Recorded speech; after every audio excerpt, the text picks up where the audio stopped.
So live streaming started, sir. Yeah, thank you. Good evening, ladies and gentlemen. Before I get on 15th of August this month, we have a talk again on Giridhar Memorial Lecture, Role of Alternate Medicine, Health and Well-being by Dr. Soundarya Swaminathan. She is a Chief Scientist of WHO. She's going to be talk to us on alternative medicine. It's quite interesting. We don't not to be missed event. And again on Thursday, 19th of August, we have again an outstanding event. Is dealing with China, strategic, political, and economic dimensions. We have Ambassador Gautam Bambawala, Lieutenant General Narasimhan, Santosh Pai, Rajaram Muthukrishnan. All we are doing with the Center for China Studies. Commodore Watson will be moderating this session. Then on 20th, we have Read and Grow, the successful book. Again, another interesting book we are touching, the CEO's Factory. Then on the Saturday, the 21st, we are celebrating the 382nd birthday of Chennai, that is Madras, call it. What the theme of the discussion is Smart City Chennai. How are you going to take Chennai to be a smart city? We have some outstanding panels, including the Commissioner of Corporation Chennai, CEO of Chennai Smart City Limited, and also we have a couple of other people who are really involved in environment and the entire sustainability development of Chennai will be talking to us. Monday, 23rd August, we have a Tamil Nadu CSR Summit where we're likely to get the Tamil Nadu Finance Minister coming and talking to us. There's this outstanding panel, including the Managing Director of Titan. We are really checking what is the impact of the CSR in Tamil Nadu and how the companies really use this government provision to reach out to the people who are in need in different segments. Again, an interesting event. Tuesday, 24th, again, we have an interesting event on Inner Dialogue by Supriya Vatanaban. And then on the 25th of August, Wednesday, we have a champion woman, the story of global adjustment by Ranjini Manian and Rohini Manian with Shankar. The last program for this month is on the 26th of August. What you need to know about doing business in Dubai. We have 3 outstanding businessmen from Dubai joining us to discuss this. This is what is happening now. We are sharp 6 o'clock. We are now coming for the event which you are all eagerly be awaiting. That is the future of drones in India, threats, operations, and national capabilities. And you all know when I had a brief chat with Air Marshal Mathusan, when we discussed about this, he said, why can't we do this? It's a very, very interesting session, and a lot of people are looking forward to this session. Now, Air Marshal Mathusan, the format of the program, he will introduce the speakers and also set the context. Before that, I'll have let me warmly welcome all the speakers who are there.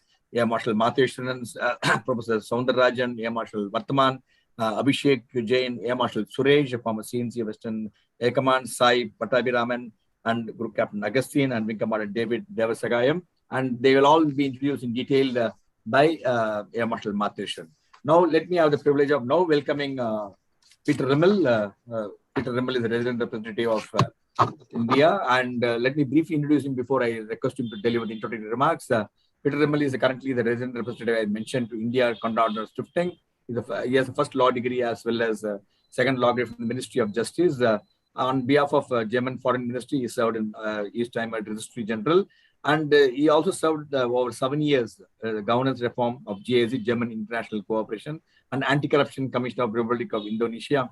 Then he moved on to Rwanda as the Principal Advisor, Good Governance, Justice and Program. He is presently the resident representative to Condor Stifting, and he has been a great supporter of MMA. We do a lot of activities relevant to the fundamental objective of KAS. And over to you, Mr. Peter Rimmel, to deliver the introductory remarks. Mr. Peter Rimmel. You, Group Captain. First of all, I would like to sincerely thank you, Group Captain Vijay Kumar and Air Marshal Matishwaran, for having brought together such a panel of distinguished experts that will undoubtedly provide us with valuable insights and perspectives on the future of drones in India and beyond. So it is already a smart event in the smart city of Chennai. Looking at the title, The Future of Drones in India, I wasn't sure, is it the future of drones in India or the future drones in India? Maybe both is correct, and we will discuss it. Ladies and gentlemen, drones are at the present and the future of warfare. There is no fooling ourselves, and any nation that would shut its eyes like the proverbial ostrich to this new technology would undoubtedly find itself unable to compete militarily with nations that are heavily invested in this new technology. An instance just out of the recent past may explain my conviction that can be found in the recently concluded war between Armenia and Azerbaijan, marking the first in modern warfare to be won almost entirely by the strength of drones. Armenia, which fought with tanks, artillery, and air defense systems, so the concept of boots on the ground, was resoundingly deleted and defeated by Azerbaijan, which relied to a great extent on drones, such as the heavy and expensive Turkish-made Bayraktar TB2 and the Israeli-made kamikaze drones. However, this example represents only a tiny fraction of the bigger picture, as drone technology is evolving rapidly, thereby carrying along several wide-ranging consequences, some economic, some strategic, some benign, and some not so innocuous. Now, let's look at the whole picture. Today, we will look more at the military side of it, more at the defense side of it. But if we look at drones and the future, we also have to look into the civilian possibilities and what can it bring for the benefit of mankind. I know that many things are discussed in the transportation sector. One thing might even affect India, a decision in Germany I read about in the newspaper 2 days ago, that the German postal services has now stopped its development program of delivering parcels with drones. They were working on that. Why could it affect India? One of the biggest daughters of the German postal service is DHL, and that one is operating in India as well. So currently there's a stop on such developments. So we should also keep in mind the civilian possibilities. Drones already today exist in small sizes. They are easy to conceal, can be deployed quickly and in large numbers, and are difficult to track. They're also comparatively cheap, and unlike other advanced weaponry, are not exclusively limited to military superpowers with huge defense budgets. Instead, any country could afford them in a large number, and even, and that's the danger, non-state actors could buy them, as we have seen in the recent past. For as little as a few €100, decent drones can be acquired, which could be weaponized with a warhead that delivers precision strikes, which in the past used to require multi-million euro aircrafts with guidance system or huge and expensive cruise missiles. A nation can easily buy several hundred or even thousands of these drones, since, for instance, 20 to 30 quadcopters cost as much as the equipment of a single US soldier, which stands currently at around $17,000.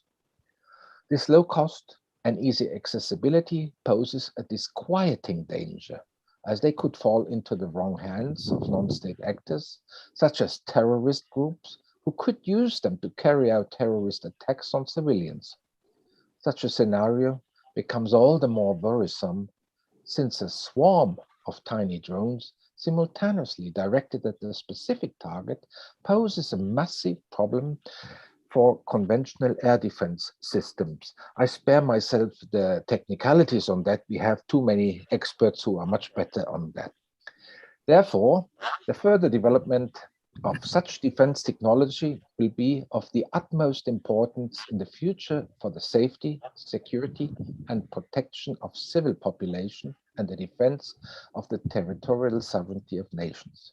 Moreover, international multilateral agreements on the availability of drone parts and regulations concerning their sale are of utmost importance to further mitigate such dangers. Let me conclude.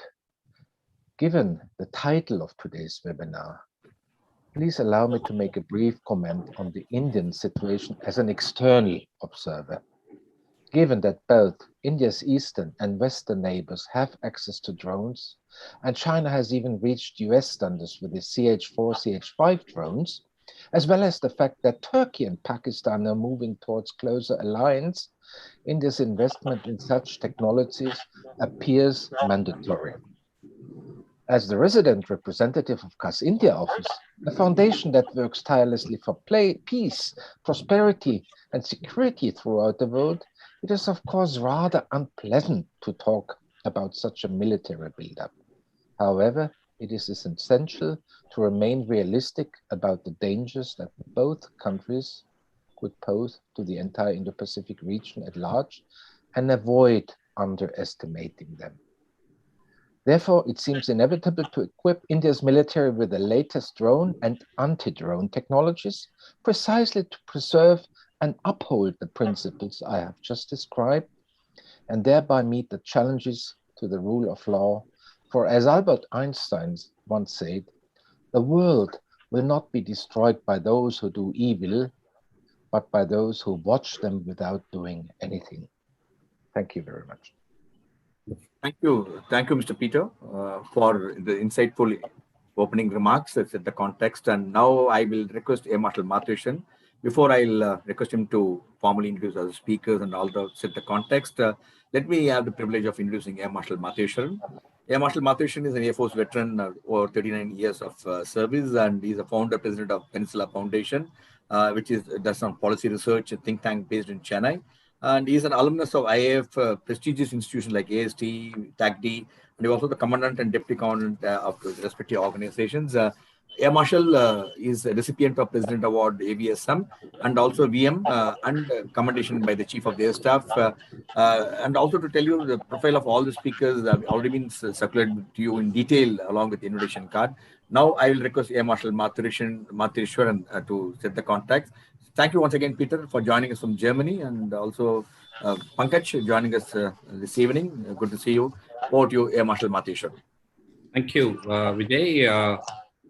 Thank you, Peter, for this wonderful initial address. I think you set the tone extremely well. And so let me welcome the panelists and welcome all the audience. The topic is extremely interesting, and we are looking at it from the context of India, particularly the future of drones in India. And in three angles, we are looking at threats, operations, and national capabilities. And I would want to put that in the correct perspective.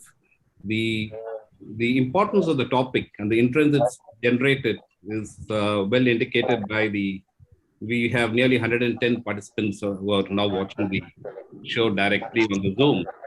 It's very, very interesting to see that. Well, from a threat perspective, the world has come a long way, as Peter has indicated. The drones began to arrive sometime almost 3 decades ago, and much of the focus has been on the larger birds like Predator and the global hawk. But I must tell you, when I did my PhD with the Madras University, and my topic was on the aerospace power, and here was a document that I studied closely. The US Air Force initiated a study called Air Force 2025 in 1995.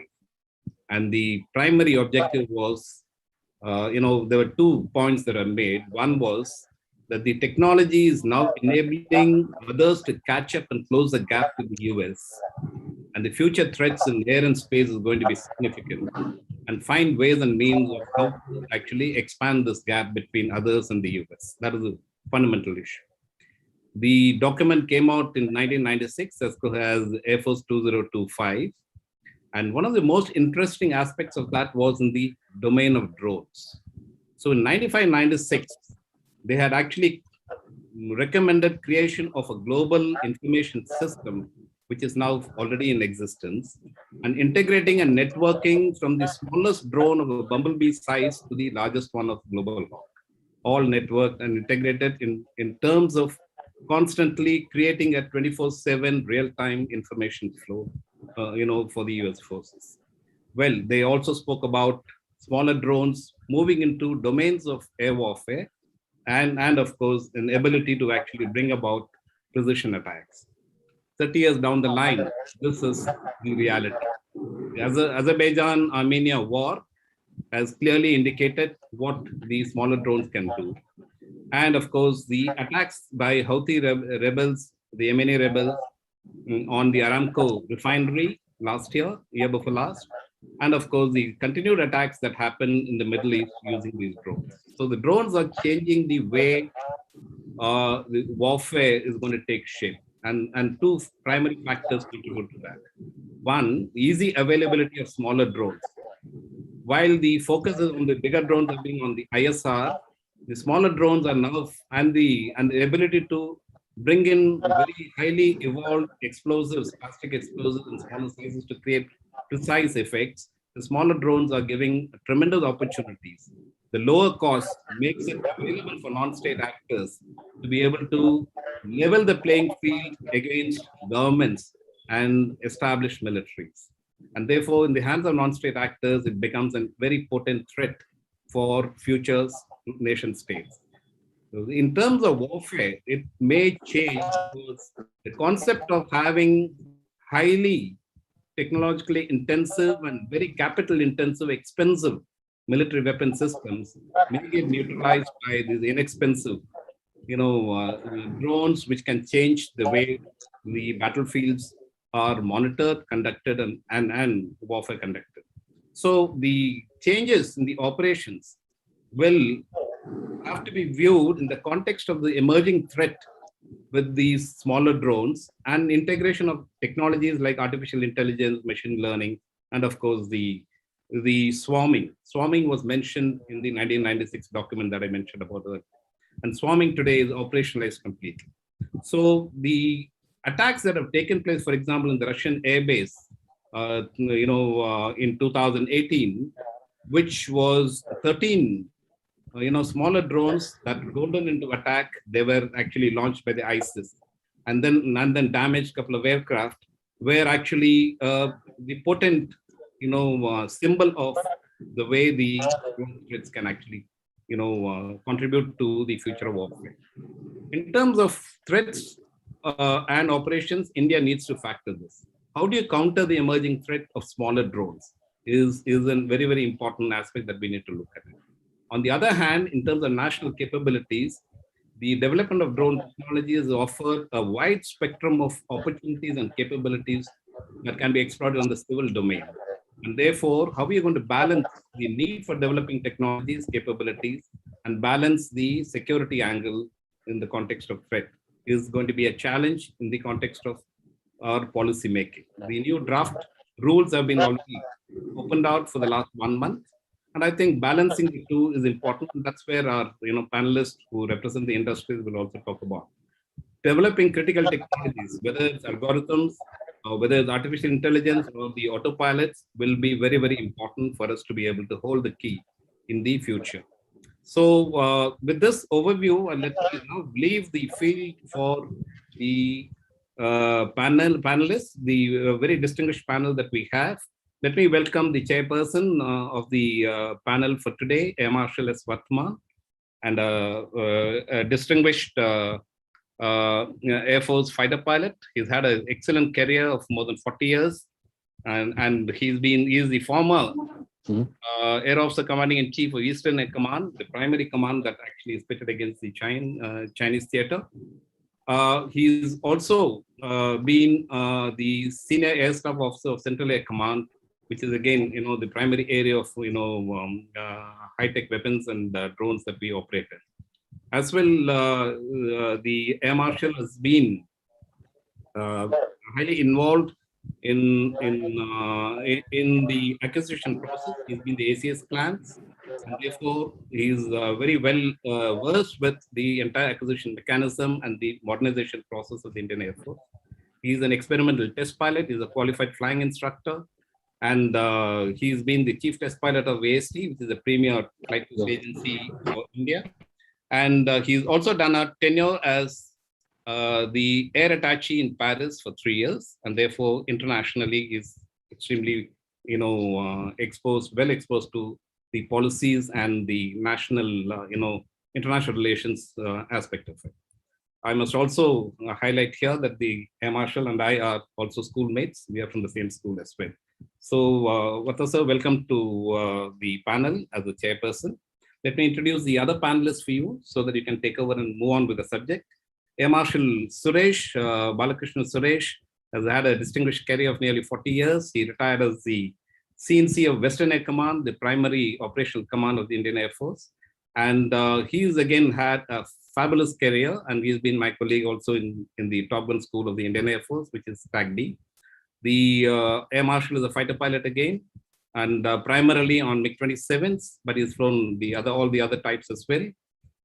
He's commanded the Top Gun School TAC-D, which I mentioned earlier. He's also been in very important command and staff appointments. He's been the ACS Ops, Air Defense.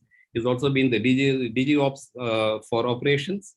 And therefore, he's in an extremely good position to give an overview of the operational national security perspective in the context of drones. And he's also been involved in the context of, planning for the modernization part of air defense weapons as well as the drones, etc.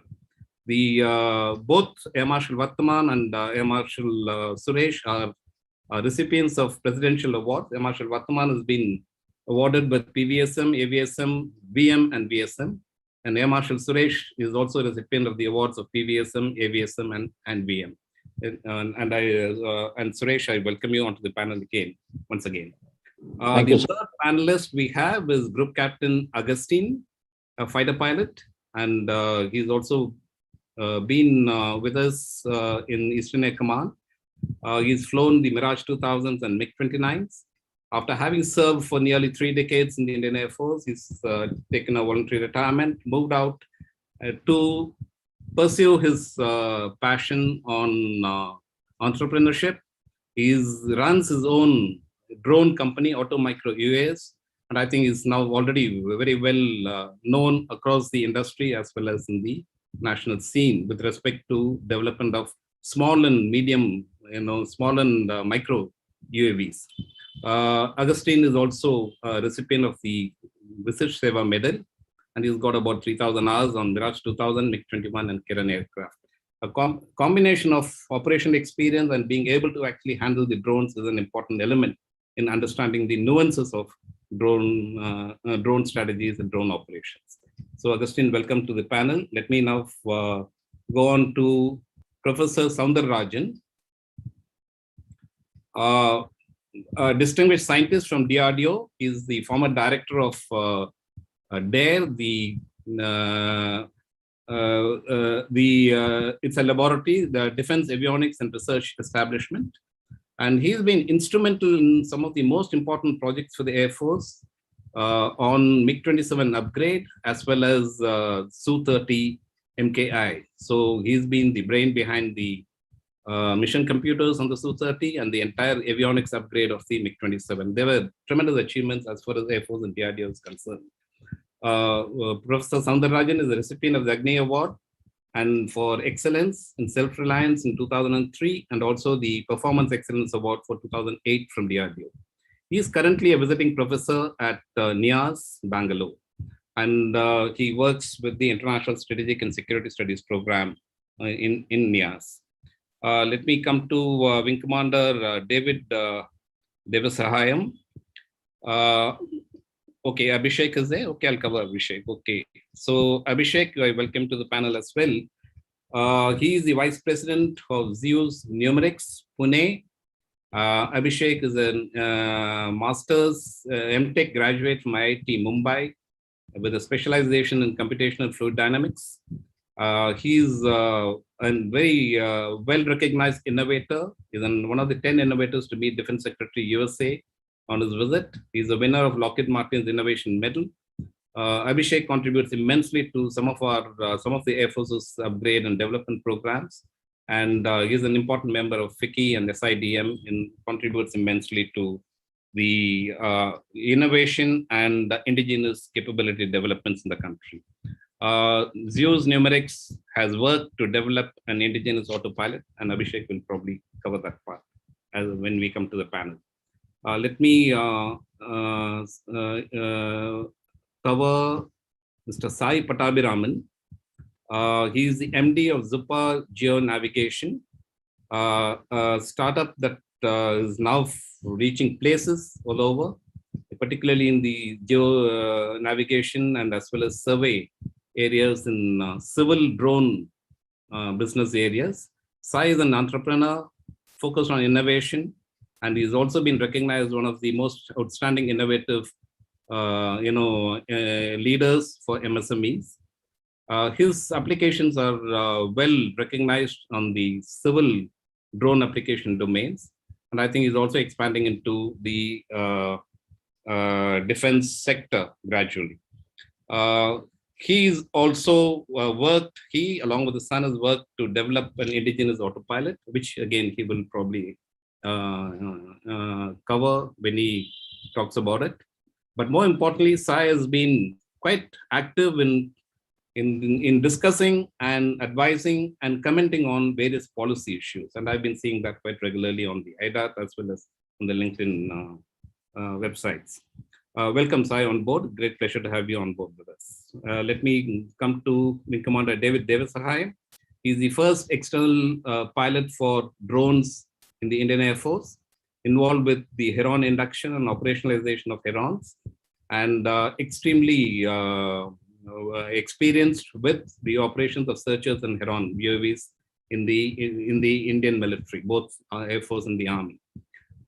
He's also carried out a lot of operational trials in Ladakh with respect to both the violent service, and now he's with SAND as their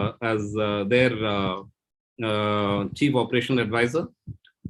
He's also been part of the team advising the Home Ministry on dealing with the Maoist problem in Jharkhand. And again, I'm sure he'll talk about it, because the use of bringing exploiting the drones in that context has been a slow process, and I think it would be nice to hear from him on these areas. So welcome on board, David. It's great to have you with us on this panel. Vata sir, it's now over to you. You can take on and then can conduct the panel discussions. Thank you, Matsi. At the outset, thank you, Air Marshal Matheswaran and Groupie Vijay Kumar, Mr. Peter Rimmel, for inviting me to chair this very interesting session. It's my privilege and honor. Thank you very much. I also pay my respects to Air Marshal Noha, the seniors, and Air Chief Marshal Arup Raha. Good evening, sir. And ladies and gentlemen. I think Mr. Peter Rimmel and Matheswaran have covered almost everything which needs to be given in an introduction. And my compliments for assembling a fantastic panel of experts to discuss this very important subject. A little bit about the background and, just to think of how aviation has changed the very concept of war ever since 1903, when the Wright brothers took to the sky. And thereafter, we have the First World War and the Second World War. And in the Second World War, we saw the phenomenal destructive capability of the air power. In fact, I can, besides, of course, the Battle of Britain, I can cite the 1,000 bomber raid on Cologne. And when the Colonians went to sleep, the next morning when they woke up, they just saw everything in shambles. So this is the might of air power. And then we saw, of course, the Pearl Harbor attack, and when the Japanese almost destroyed the US Navy in that Pearl Harbor.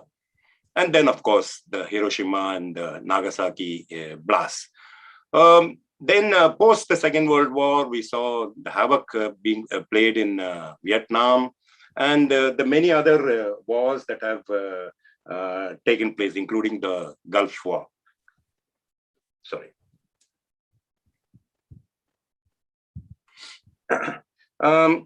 The same air power, the same thing with the air, has been employed very intelligently by the terrorists. The most example which comes is the 9/11 attack on the World Trade Towers in New York. And much before that, this gentleman, Matthias, he went and he took off from Germany and went and landed in the Red Square in Moscow and changed the very concept of defenses of any city. And at that time, much later when I was in Paris, so this was the biggest question. How do you defend Paris from one maniac who gets airborne and he wants to go and hit into something? So they say, okay, it's a no-fly zone. Anybody who flies over there is to be shot down. But all said and done, a massive threat. And all the time, the systems were evolving as to how to handle the drones. the modern influence of drones in the Azerbaijan-Armenian war, and as well as Turkey, and as well as this, the Russian air base in Syria, Air Marshal Mathesuran has already covered it.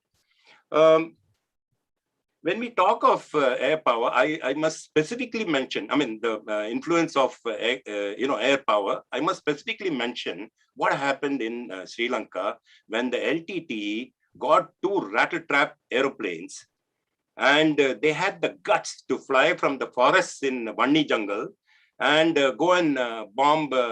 It just could carry 275 kg bombs. That's it. And all it required was the skill of the pilot to fly deck level at night and go and bomb Colombo. The whole of the Indian Air Force, I must say, and as well as the Sri Lankans, were on alert to try and trace these 2 aeroplanes. And it was a mighty effort.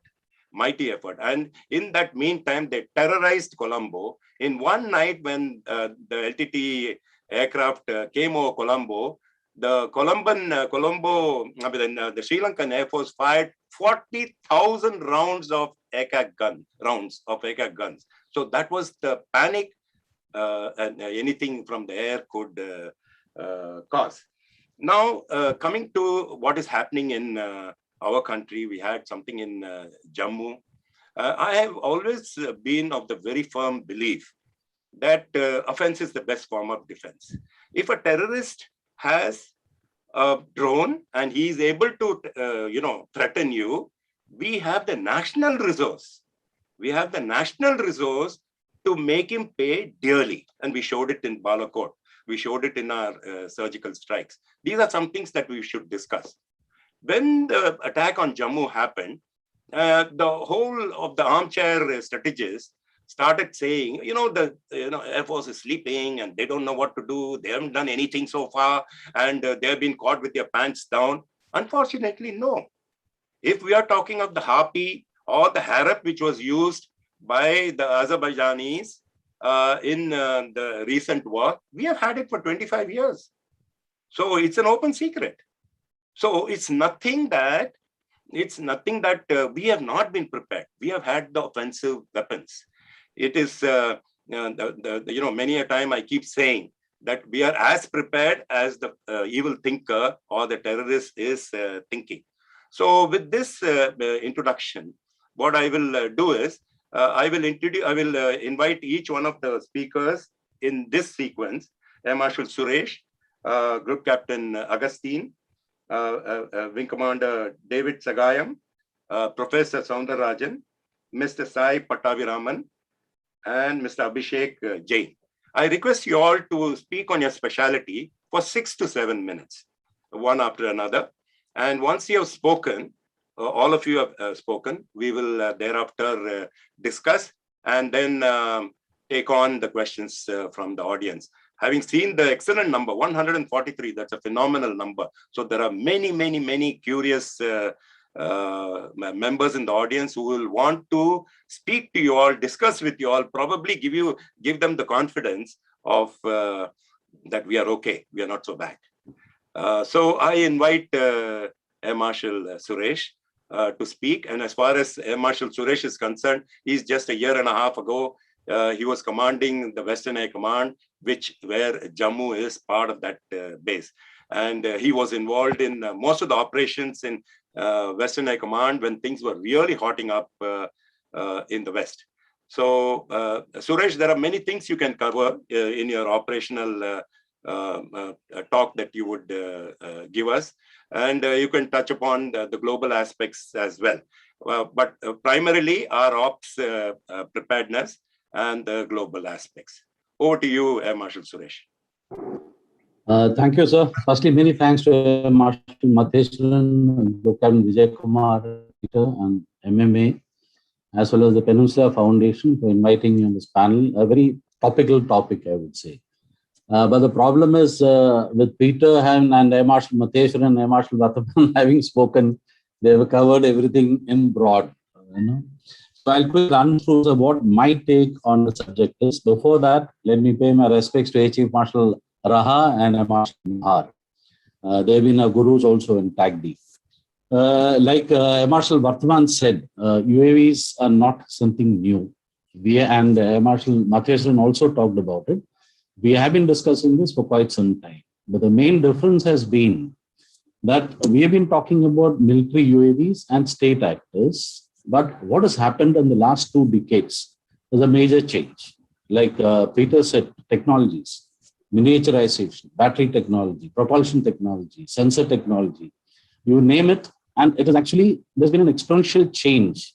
And this has made also, actually, it has made cheaper and more accessible. We are not just talking about commercial users and recreational users. That is a major portion which probably Sai will cover about. But when you're talking about security, this is a huge change of scene. And the biggest beneficiary actually has been the non-state actor from a security point of view. There is no need to elaborate on this point, but they have been the biggest beneficiaries. And be it war or peace. So if you're talking about Jammu, it's a peacetime activity what they indulged in. I mean, we were at peace. But be it peace or war, now it spreads across the whole spectrum. That is the issue, major issue. But when you're talking about non-state actors also, major changes on the lighter side, they don't need to have any suicide bombers anymore. Some of them will worry about it because they were expecting something in heaven, but that's not going to take place. But the major problem now is when you're talking about payloads, even minor payloads, different kinds of payload can be delivered even with micro UAVs, very small UAVs. That is an issue here. If you look at Jammu, and if you look at the penetrating warhead, of course, they used a pressure fuse, an impact fuse, but it's gone through the building. So that is a major difference actually that is taking place. When I'm talking from a security point of view, I'll put it in 3 different groups. The threat. One is, of course, the state actors, which Air Marshal Matheson talked about from military point of view, conflicts, etc. Another is non-state actors with state support. If you're talking about Jammu, again, probably we suspect Pakistan's support. If you talked about Syria, the Russian bases, they've actually talked about Syrian rebels being supported by Turkey. So these are the differences where. And finally, when you talk, the third group is the non-state actors acting independently from a purely security point of view. Now, of these, the second group is the most dangerous because that gives them accessibility to technology on the state side. So this is the worrying aspect. Coming to the first groups, they already covered the recent use of drones in Azerbaijan. Peter has covered it. They've used the Turkish Bayraktar PB2 drones, each of them with 4 hard points and laser-guided smart munitions. They have also used the Harap, which Air Marshal Varta said that we have been using it for the last 20-25 years. Harap and the Harpy. And they also used the Orbiter 1K. But if you look at, my take on the subject is please take it with a pinch of salt. I went through all the videos that they provided. Unfortunately, the Armenian side were out in the open, be it tanks or be it, everything was out in the open. The targets actually were there for the taking. They did not employ any particular kind of tactics, etc. So whenever if there are takeaways, we need to moderate the takeaways from this kind of a conflict where drones have been used in an offensive manner. It can be done, and also if you're talking about Armenian and Azerbaijani air forces, both are nothing much to speak about, especially Armenian. There were a total of only 3,500 personnel. So that is a little bit of a different scenario, like Marshal Varta said. But then you come to the US attack, that is a state-sponsored thing on Major General Soleimani, along with 9 people. The MQ-9 was used with about 9 missiles. With about, with a fixed drone. When you're talking about non-state actors, the attacks on the Russian bases in Syria, 10 against the Russian air base and 3 against the naval base. But what is particularly important to note is that the Russians were able to neutralize all of them. 7 were actually shot down. 6 were brought down, out of which 3 were brought down safely. 3 got destroyed, but 3 were brought down and they were able to see. But the funny part of it is when you look at the videos and you see the thing, there's a absolutely rudimentary. They're made out of plywood with motors and add-on rockets. So that was what was actually utilized over there. But then the Syrian rebels were backed by Turkey and the Russians were quite confident about that. When you come to non-state actors, the Houthi attacks in Saudi, oil facilities over there.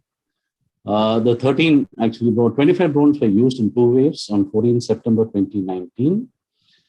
And they were able to actually monitor about 19 strikes. That was quite a big one. It was more of a coordinated attack. From an Air Force standpoint, so if you look at it, if I were to actually study it and tell you, I have certain observations on the entire process. The attacks were mainly against highly visible targets. Then micro, small, and very small drone attacks were mainly against static targets. When you're talking about mobile targets, and especially also camouflage targets, underground targets, these are a very different kettle of fish. And especially if you talk about new generation HAS, etc., a lot of things will come in, a lot of other things need to come into play if we are talking about building a capability of our own.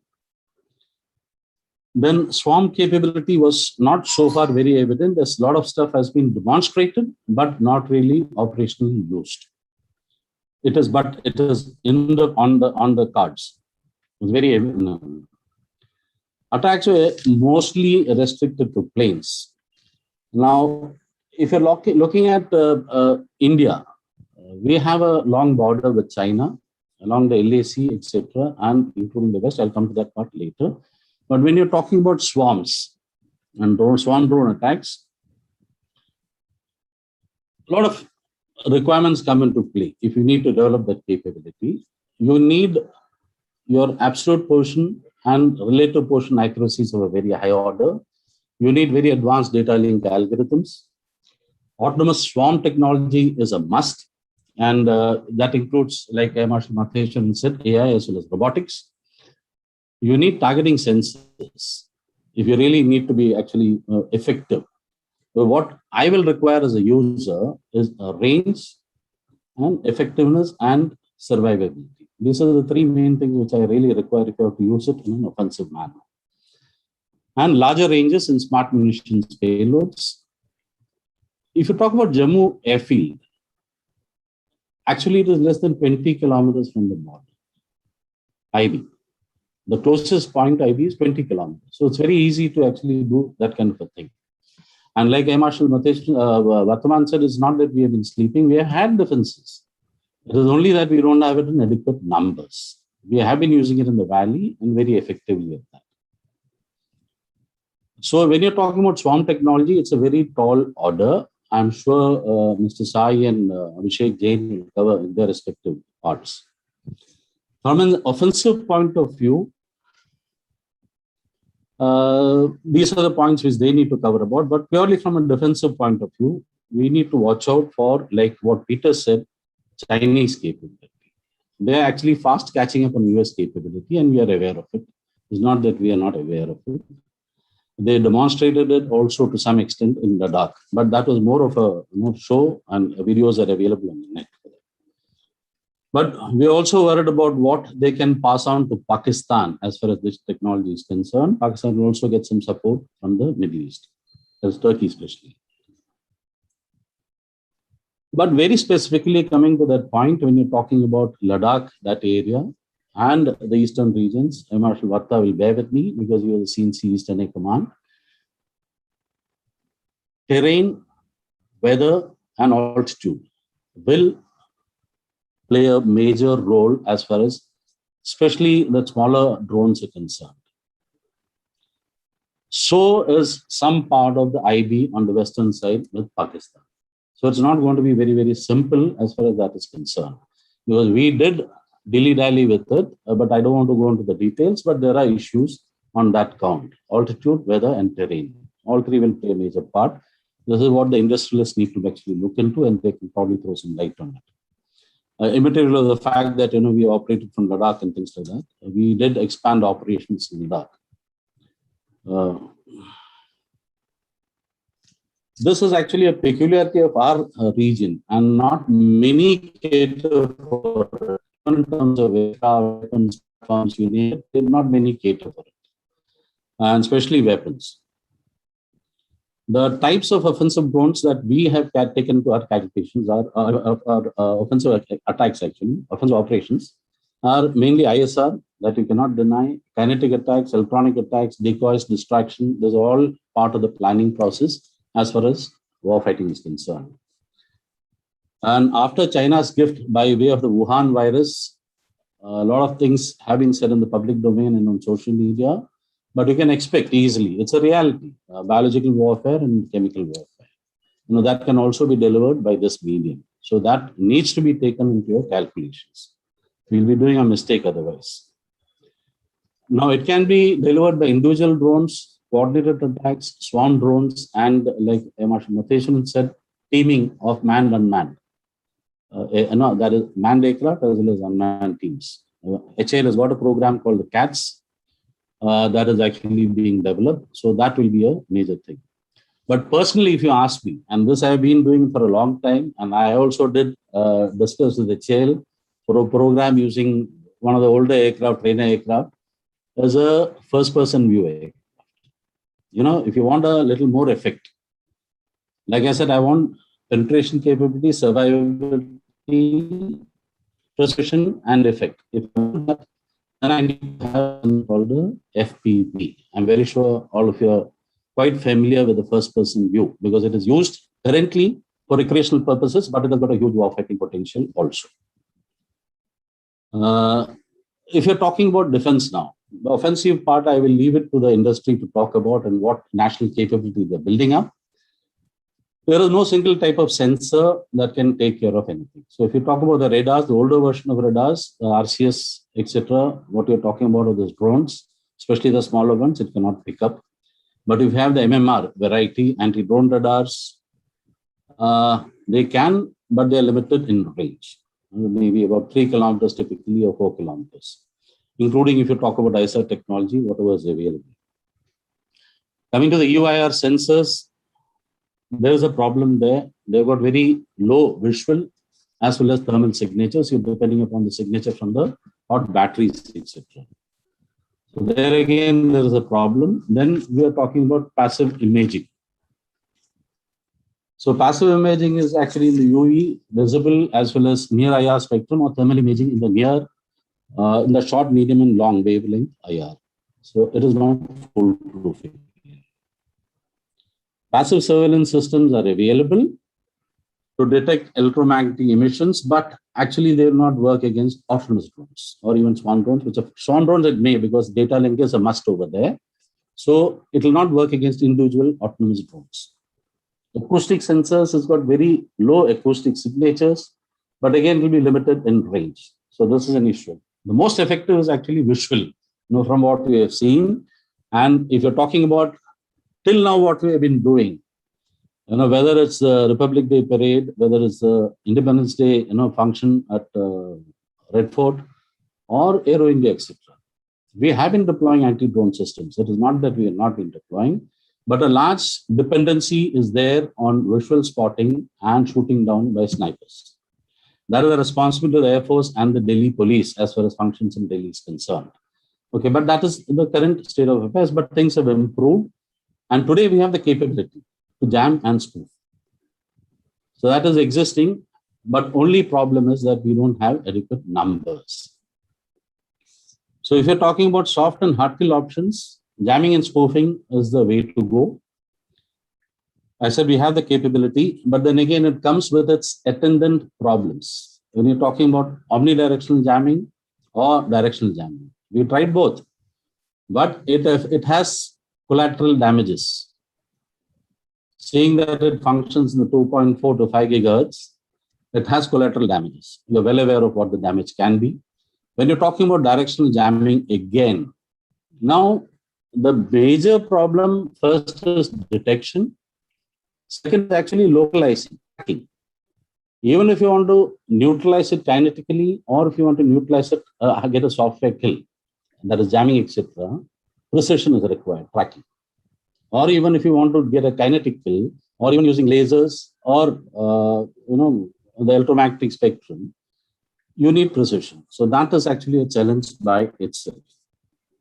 So again, when we come down to high, then you can look at visual and high rate of fire weapons as well as sharpshooters. This commercial and recreational drones, what we need to, I said it's a peacetime as well as wartime function. There's a huge problem during peacetime. So this again, I'm sure I'll leave it to the others to cover it. The regulatory framework, in discussions we had with the bureaucracy, with the Home Ministry, the ACS Ops AD, we did have a lot of fair amount of discussions. There are issues. The major problem is the awareness at every level on what is the level of threat. During peacetime, I'm not just talking about this non-state actors hitting in Germany, but even otherwise, from recreational users, what exactly it can lead to. Across the world, this has happened. France, sir, Batasa, you will vouch for it. The airports actually have been, invaded to a large. There are so many incidents over there. In India, there have been incidents. So you need to have a regulatory framework. One of the major things which we need to, if you leave out the nano drones, you need to get everybody to register.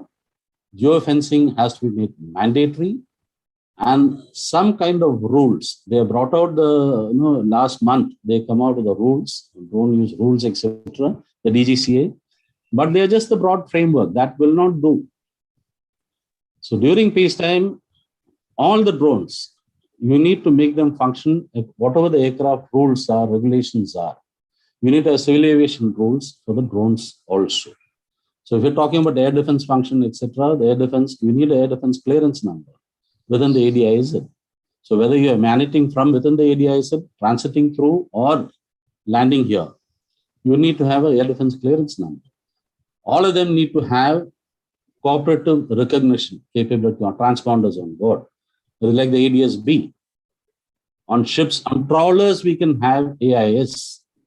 So like that, we need to have, so at least who all are operating. And then it will be simpler to make out who are the threats. So, but I'll stop with that. I'll leave it at that, sir. And I'll leave it to the others to cover this part of this thing as far as defense is concerned. But from an Air Force point of view, as far as defensive side is concerned, it will take a little bit of time to get the numbers, but the capabilities are there. Soft kill option capability exists. Hard kill options are well on the way. I'll leave it at. Thank you. Thank you, Suresh. That was a very nice overview.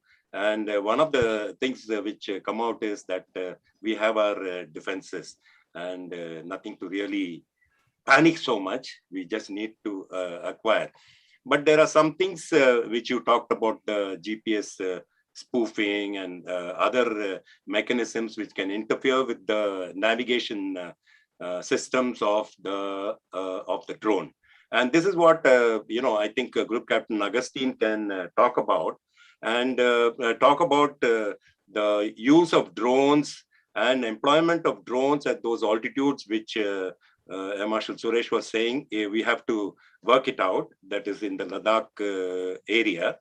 And he also mentioned something about the rules that govern drone operations. I understand that you were involved with the DGCA framing the rules.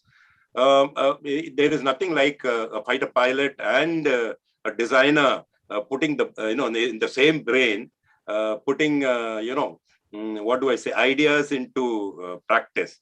So I request Group P Augustine to cover these aspects in your talk just now. Thank you.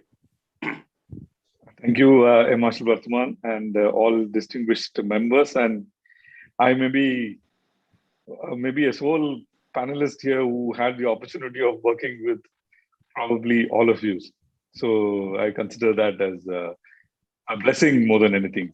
And thank you so much to allowing me to be part of such an august gathering. With it as it may, I'll divide since the time I hung up my uniform, a lot of insight into non-military stuff. And non-military stuff is what currently excites me more than military.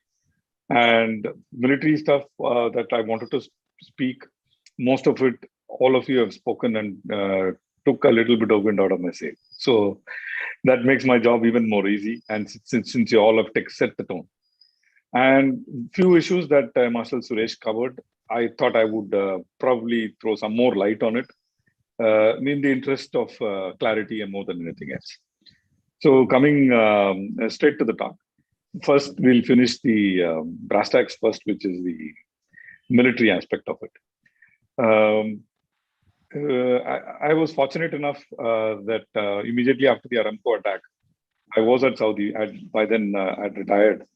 I was at Saudi. I was at their air headquarters, discussing on the Aramco attack per se. So, and after that, Azerbaijan-Armenia thing happened.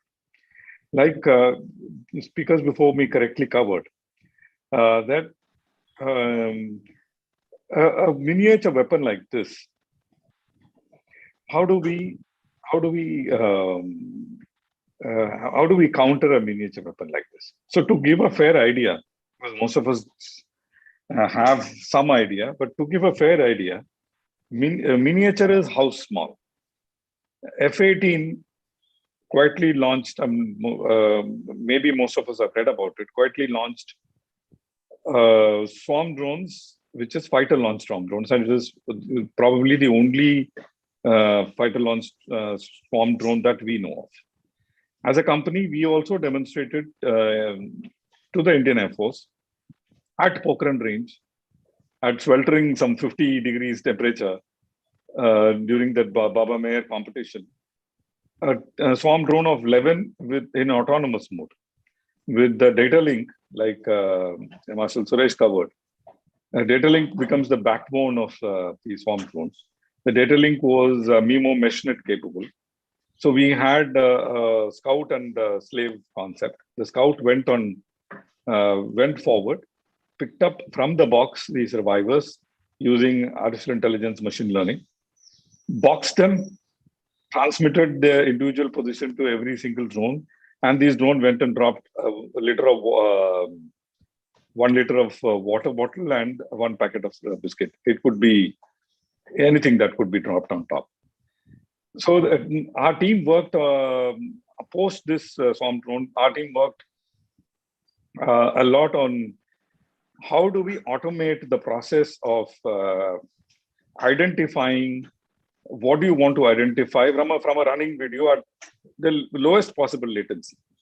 So that currently is a challenge that AIML is kind of touching and peaking against, especially as far as the image recognition and identification is concerned. So to give you a little idea of how it works or how does it look, I will quickly probably show you by just sharing my screen.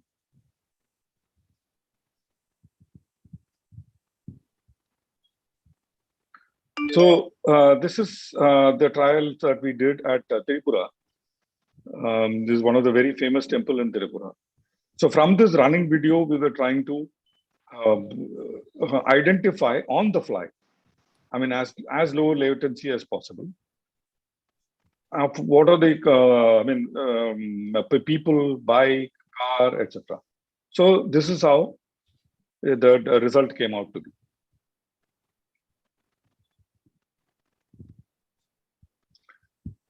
So you saw that very clearly that you had an image, you had people in the image, and those were neatly boxed, which we all agree that it will be humanly impossible to do with such a low latency with human intervention. So that is where AI/ML comes into play. Now, once having box, now you have a lot of information from that box. Since the image itself is a geotagged image, you can further get the LLA, the lat, long, and altitude of that particular image, and you can play with it the way you want to play with it. So it's all about handling of data after that. The data that is flowing to and fro is from a very robust data link. Now, how does a very robust data link work? The throughput of the data link becomes now the key portion in the whole of swarm drone working. In 11 swarm drone, we had to downlink our video downlink from 1080p to 320p to get the latency right. So there are a lot of challenges when you are talking about swarm drone. So that swarm drone aspect is over. Now let's talk about threat. And I'll take a leaf out of what Marshal Suresh covered. There are three methods. I mean, I've covered that in many of my TV interviews as well. There are three methods to pick up the drone. One is using the drone radar. Second is using the data link, that is triangulating when drone talks to the ground or talks to another drone, triangulating it. And third is using acoustics. A little bit of, or maybe my understanding is different. Acoustics of all the three shows biggest promise, because the other two are not so great as of now. And especially if the drone is coming electronically silent, the electronic portion, electronic triangulation goes out of the window. Now we are left with picking it up on a Avian class of radar. Now the Avian class of radar, look at this is the size. This is the size of Perdix. Perdix was the drone which was launched by F-18, 7 inches across. Now, most of it is made out of plastic. I don't think we have a radar which can pick this up anywhere beyond, the best of the radar, which came from Israelis, I believe. I mean, I was supposed to be part of the trials last week. But the result I got to know was a bigger, almost 4 times the size of this drone, was picked up at 100 meters. That's why the best of the drone radar. So, I mean, we all are professionals and air defense professionals here. At 100 meters, how do we prosecute? How many phalanx guns will you have? How many close-in weapon systems will you have? What really shows promise is the acoustics, the SATA battery. So a very pointed, it's exactly like what we used to have over range called the misdistance calculator. I remember the first of the MDC-80s were put up in Kalaikunda. So it's very similar to misdistance calculator. So you have 3-4 mics, very sensitive mics, directional mics kept, and they will be able to pick up these drones coming in. Our trial shows a drone of this size comfortably can be picked up at about 1 to 1.5 kilometers. Currently, we are doing a trial with only one mic, so we are only getting a directional line. If we put 2, we'll be able to triangulate as well. So acoustics is showing very great promise. So of the air defense problem, which is to detect, then to identify, then to destroy or divert, the first problem we have discussed. Second is identification and a little bit of correction to what Marshal Suresh covered. To put an ADSB on all drones, it is impossible, and in fact ICAO prohibits us from doing it.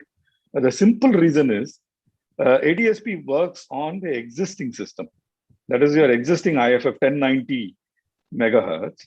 It uses the look-through time, that is little bit of look-through time that you have. It is called the ADSB squitter actually. So in that squitter time, it pushes the information, all required information in burst. So that is how the ADSB update is like 5 seconds. There is no extra equipment that airlines are willing to invest on or buy. They're going to use the existing IFF, the existing modest transponder, and in that small look-through time, they are pushing the information. So that little squitter time that the aeroplanes have, ICAO is not willing to partake that with any drone. Drones are prohibited from using ADSB, basically because we don't want to clutter that little look-through window that we have currently. Eventually, when ATC, I mean, civilians call it ATC, we call it IFF. When the ATC or IFF is thrown out of the window, probably. But currently, the time available is 0.3 seconds in which you have to push the data, digital data. And it is for an ADSB, which is broadcast, it's only a broadcast. So it is only an ADSB out. You only shout your LLA and etc. etc. So there is a little bit of an issue there.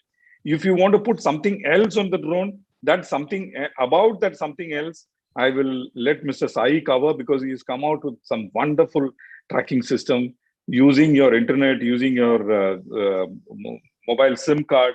In fact, we have already signed up an MOU. Sai sir and I are working, working together, and we've been proponent of this particular tracker system, which will give you seamless tracking of drones, which will give you, even if you want NP, NT, or whatever you want to do, very wonderfully and much better than anything that is there global.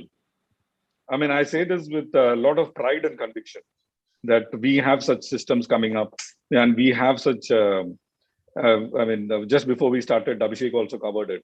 We have such people working on such wonderful systems. Now coming to the miniaturization of such a small drone.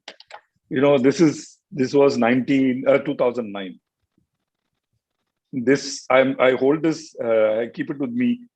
This is called a KK2 board, and I bought it from Mr. Sai.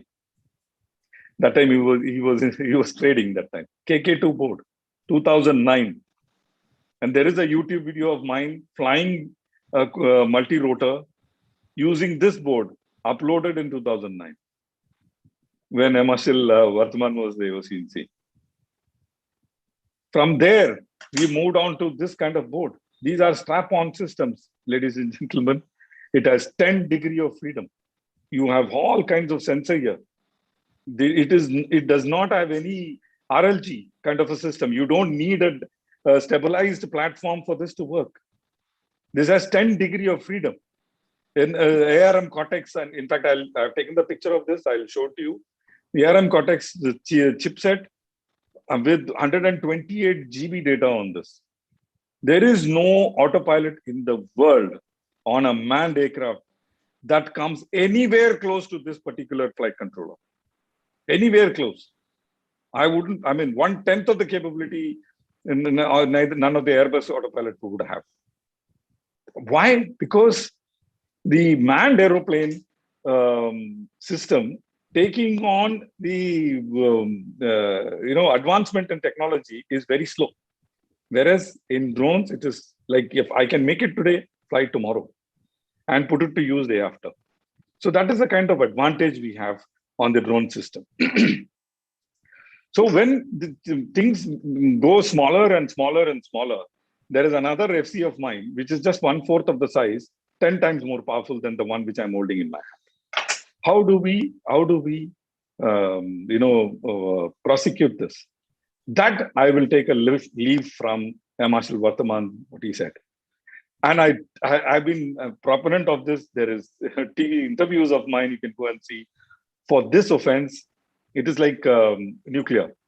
I mean, you need to have nuclear offensive capability for defending against any nuclear powered nation. It is something very, very similar to this. Offense is the solution for this. If you hit me with one small drone, I will hit you with 10 small drones. Not that I will not spend money on trying to find a defensive system for it. I will. But a defensive system, by now we know, is going to be an extremely, extremely costly proposition. And Air Force has just embarked on it. I do not know why.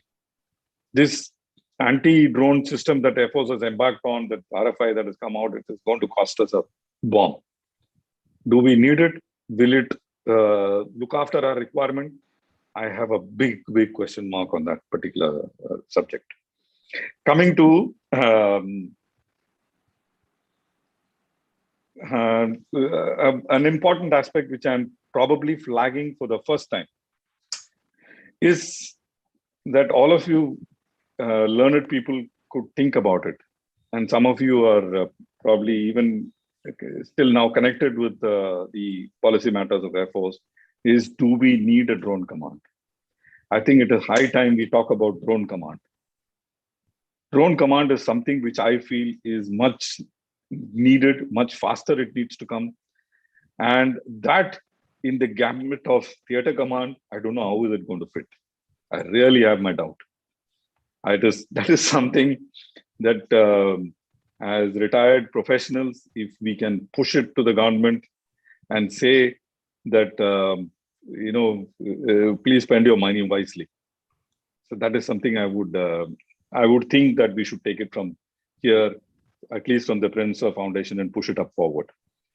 A word about MUMTI, man-unmanned teaming. Man-unmanned teaming has been there. It has been there for probably 20 plus years. Micro UAVs being used or other rovers being used with the special forces, it has been there. Now, man-unmanned teaming aerially is something which is going to be a reality a couple of years down the road. A manned aeroplane doesn't need to cross the border. My drones, which I may carry it on the wing, or my bigger mothership like C-130s would launch it, can go across, fire and come back. It can carry my missiles. I need to have a very good radar and probably a couple of close-in weapon protection for myself. Rest offensive capability, it can be carried by the drones. I don't need to land to rearm. I can refuel in air, but I can't rearm in air today. How do I rearm in air? If my loyal wingman has fired his 4 missiles, he goes and lands. The other loyal wingman comes up with the fresh 4 missiles. I don't need to land. So man-and-man teaming in the fighter pilot environment is going to change tremendously. And if we do not get on board quickly, we will get left behind. I've written a paper on it and yet to publish it, sir. I will probably give it to Marshal Matheshwaran. Probably we'll take it forward. And coming to the first aspect, which I covered, now that the brass tacks is out of the way, I'll come to the biggest opportunity that we have as far as drones are concerned, the civilian area, and for which I will not talk. I will let Goldman Sachs talk. So I will quickly share, some of you may be aware, I'll quickly share what the Goldman Sachs research on the subject or the report on the subject is. So I'm just sharing my screen. This is, you can go to this particular website called Goldman Sachs Insight and drones reporting for work. I have gone to the last slide. Okay, I'll go to the last slide or last aspect of this. What does it say? It says with the evolution of regulations, we see drones headed for new heights in the business world. The same safety, efficiency, and cost benefit that appeals to military makes drone attractive for a wide range of business in the civilian environment. And this is the kicker. 100 billion market opportunity we forecast in the next 5 years is just tip of the iceberg. Drone's full economical potential is multiple times that number. And that is what we need to understand clearly. So, and you will be surprised if I ask you a quiz that which area in the civilian world do you think is making most amount of money? If I ask you this question, probably most of you will get it wrong. So let me, without much this thing, show you which is that area which as per Goldman Sachs is going to give us more money. And that is construction business. Construction is going to take the drone market to multi-million or multi-million dollar business.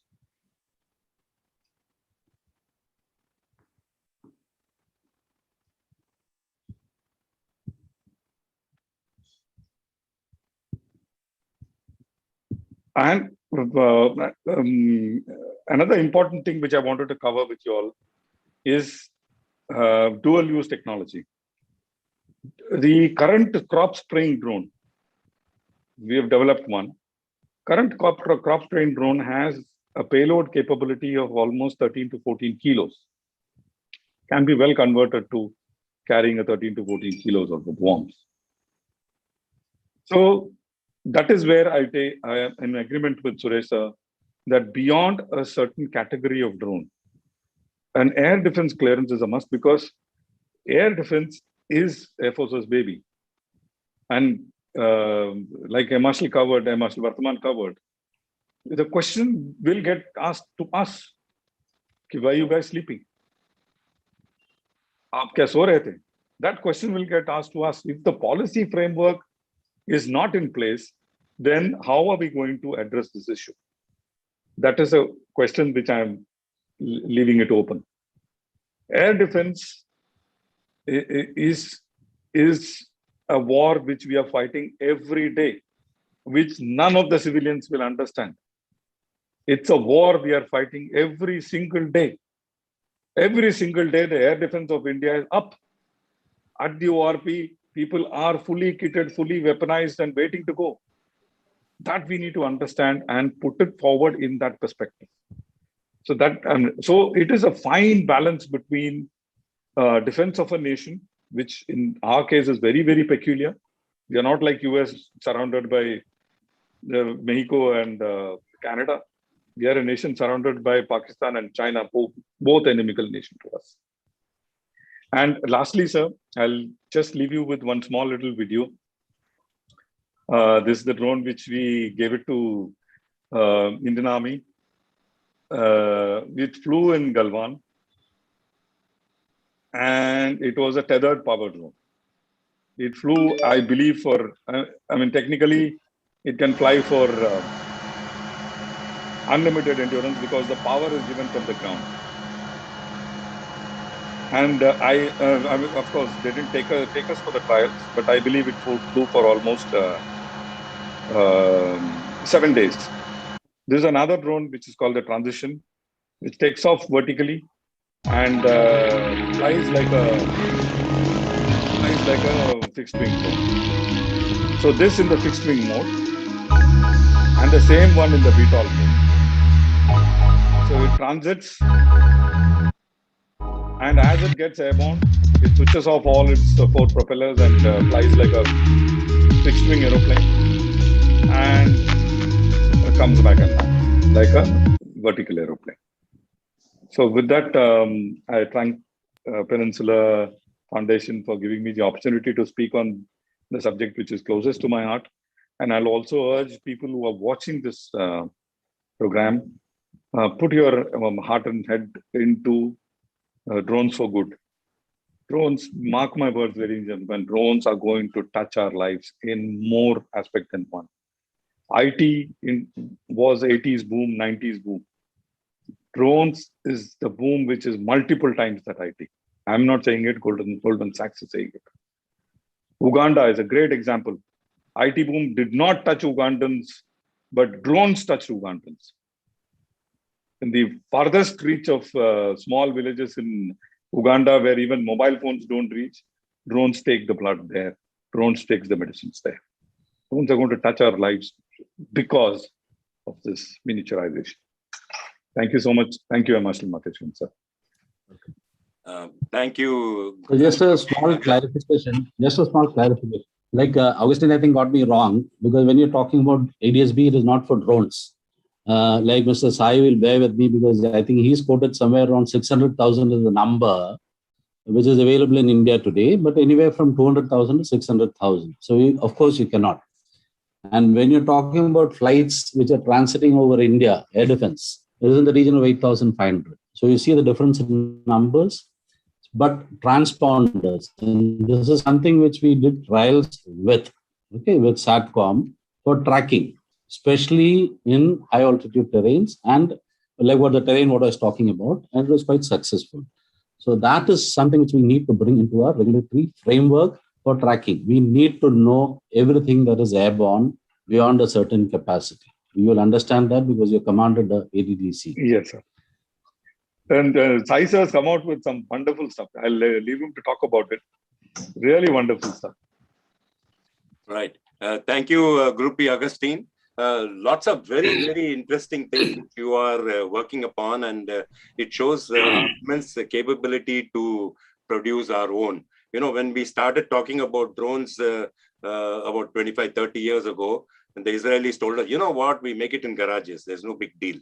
Okay. And since then, much water has flown in the Ganga, and I see that so much of intelligence has gone into it, and I'm sure we can do wonders. We are a little bit, not little bit, we are way behind time. We still have 4 speakers to speak.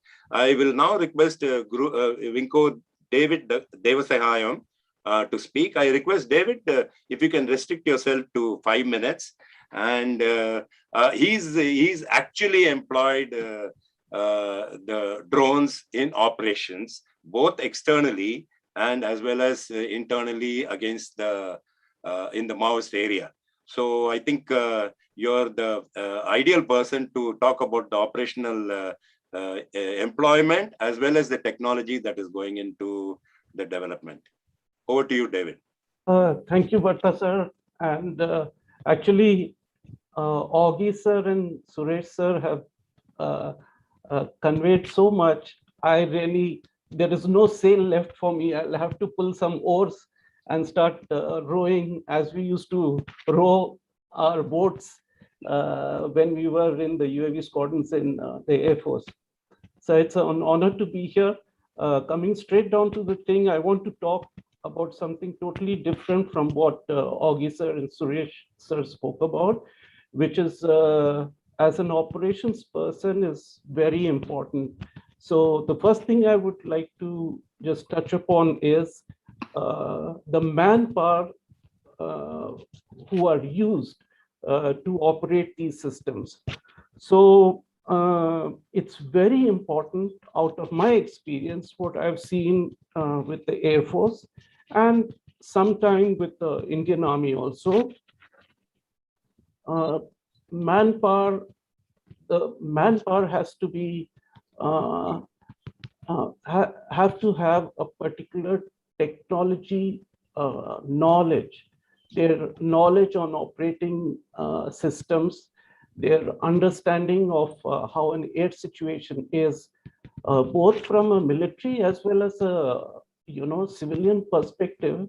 I really don't find that in people as much as one would expect it in the Air Force.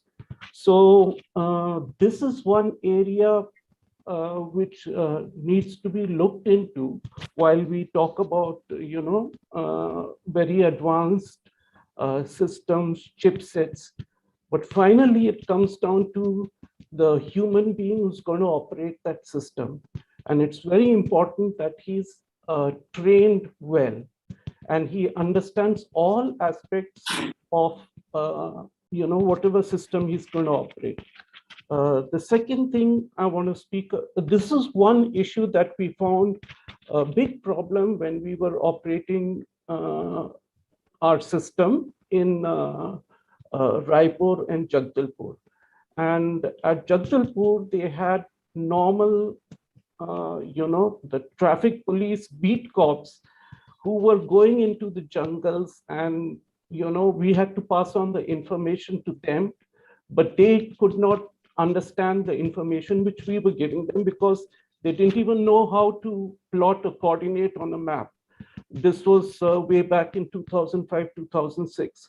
So, of course, things have changed now, and CRPF has got a pretty good setup in a place close to Jagdalpur where they are training people. And of course, their knowledge is much better than what it used to be. But still, we need to invest in our human capital, especially the people who are going to operate these systems. The next thing is, while we make good aircraft, actually the product that we require is the intelligence.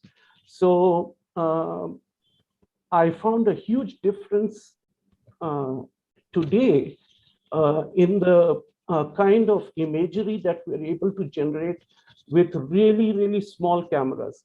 The small cameras that are available today can give almost an equal resolution and picture quality what we have been operating the searchers and herons for since 20 years ago.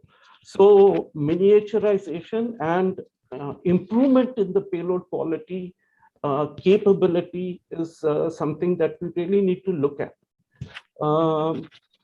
The third thing that I want to speak about is metrology, and especially operating in high terrain. It's not easy. So the manpower has to be fit, whoever are operating in this kind of terrain.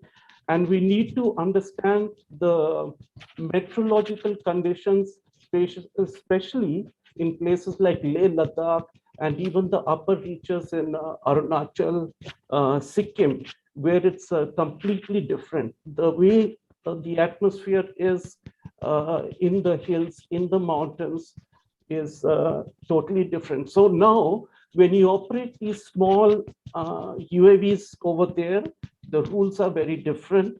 The knowledge base in terms of metrology for an operator needs to be of a very high order if he wants to, get the most out of his system. Batteries is an issue when we're operating in these cold climates. There was a recent article, about 6 months back, where they were talking about some Chinese drones, a Chinese helicopter drone, which people were saying is getting deployed in the mountainous terrain. But if you actually look at it logically, it's very difficult. Over there, operating a rotary kind of aircraft, which is above 100 kgs, especially at the altitudes of Leh, Ladakh and higher. If you go to Nyoma and places ahead of that, it's much higher. It becomes very difficult. Operating even these small systems requires a lot of skill, a lot of knowledge, especially in terms of metrology. The last thing I would speak about is coming to the drone regulations. I think the drone regulations now, what the new civil aviation minister has done is awesome. The previous drone regulations, the philosophy behind those drone regulations was how to not allow people to fly. It was not made with a philosophy or a bent of mind how to get people to fly. And unless you're going to get people to fly and make things friendly, you're not going to be able to achieve that a piece of that cake of that 100 billion what Augie was talking about. So our drone regulations have to be made by operators. You can't have non-operators make drone regulations. Now, as far as, with all due respect to DGCA, they had their maintenance section people draw up the drone regulations. They were in charge of it. I think that's a mistake. I think they need to use expertise. There's a huge amount of expertise available with the Air Force. They need to ask Air Force for expertise, especially in terms of operators, and make the rules accordingly. I'm happy that the rules now are totally different, and I think there is hope for the future. Thank you very much, sir, for this opportunity. Thank you, David. And this is something that you mentioned about manpower and the resource. It was last 2-3 decades, it was the biggest issue in the US because the Global Hawk flew out of US and went into the Gulf area, and it flew for the next few days. And they had a huge problem of operator fatigue. And to remain alive with the Global Hawk and the Predator flying in that area. And human resource was the factor. And human resource as well as human resource or what do I say, recognition of the performance. It is a difficult subject. I don't know whether the Air Force has address this issue. But you have touched on a very important thing. I'm glad to hear that the new DGCA rules are much better and favors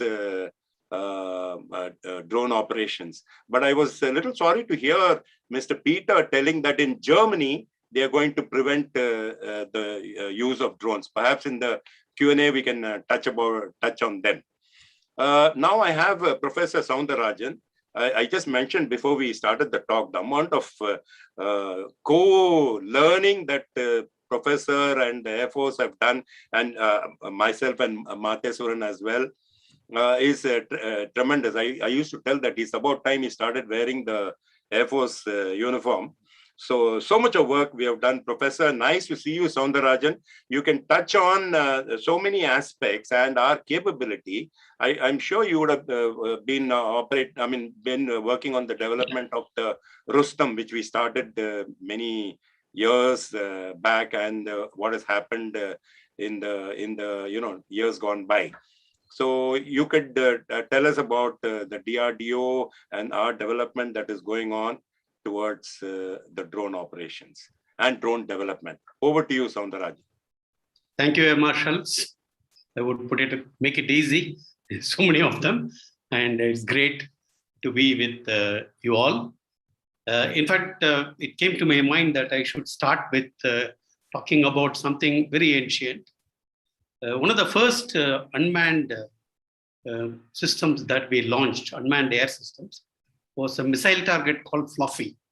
I'm quite sure, of course, we worked in everything that we did, we worked with ASTE.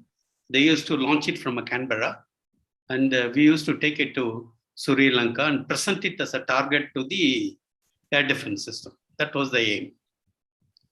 Now, it was a wonderful project, but as usual, failed due to so many other reasons. One of the most important reasons being it took too many sorties and so many, it's an expendable drone, so it went away. But while on this subject, we were trying to also, that was an analog autopilot using operational amplifiers, etc.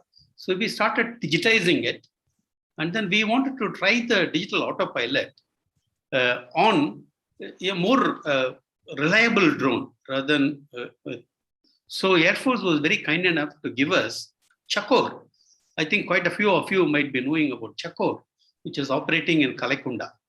So we took this digital autopilot that we have made and then integrated with it. And we took a couple of months to do ground integration, design integration, and all that. Then we also had to have telemetry as part of the system to monitor what happened.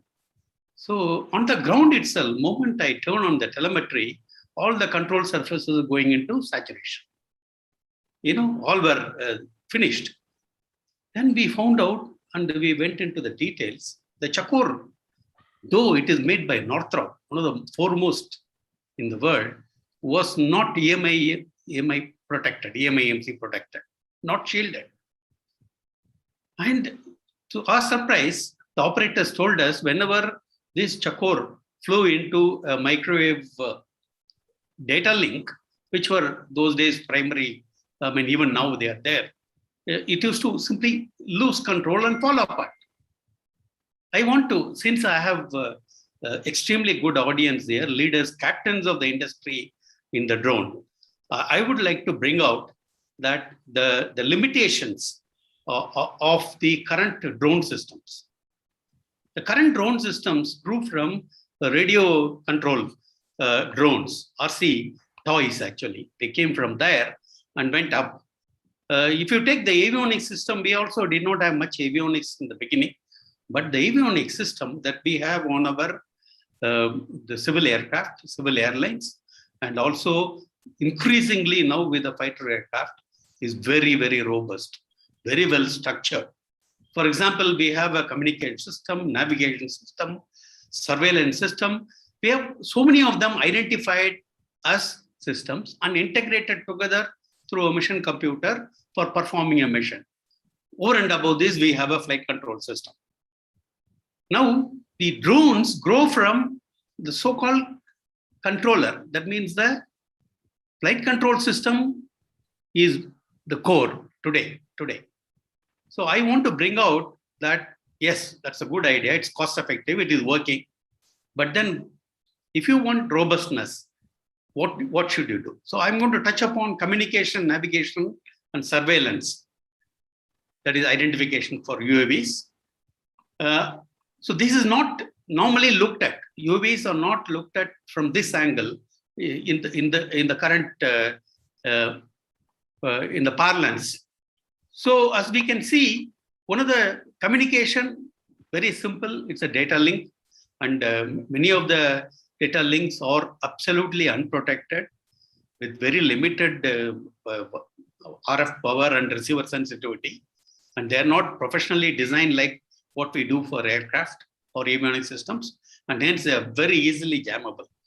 And one of the most important methods of drone defense was first introduced in a system called MESMER. This MESMER is nothing but a system that just picks up the data link between the controller and of the drone, controller to the drone, decodes the data structure, and then just with a higher power, literally spoofs the data, the ICD of the data, and then brings down the drone. This was invented, and it is a very, what do you call that? Selling quite a lot in large numbers. It's called MESMER. It's a very simple thing. But of course, that is one example of how the data link problem is. We discussed data link when it came to swarms. See, the swarms need to communicate among themselves.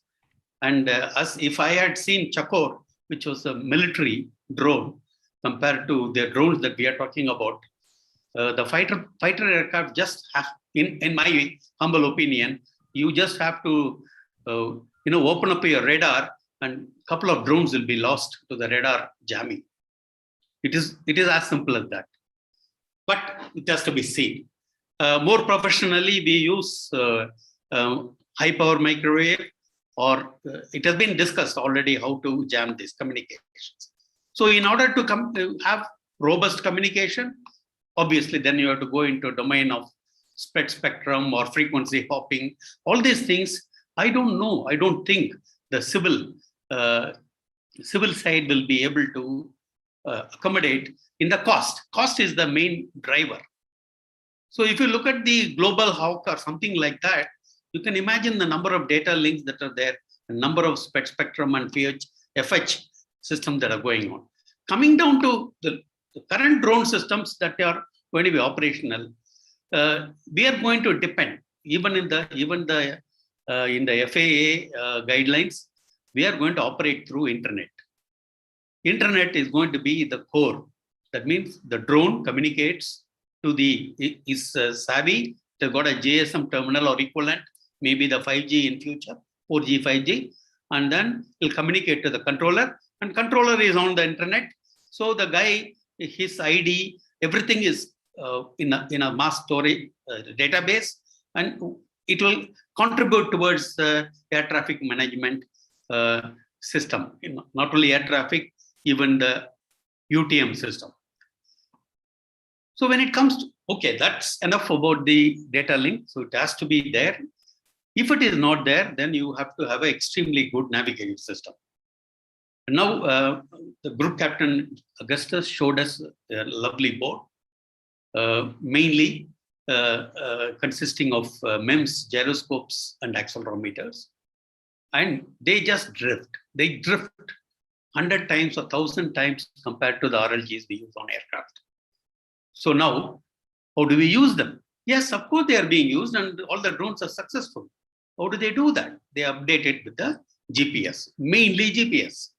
But GPS is very, very vulnerable. Now, the Indian rules are saying that you should bring in IRNSS. It is equally vulnerable. That is because the satellite is 26,000 kilometers away, and it doesn't have much power. So you need something like 100 milliwatts to 1 watt power to jam and deny navigation ability to this. So the only way to do that is to look at other stuff.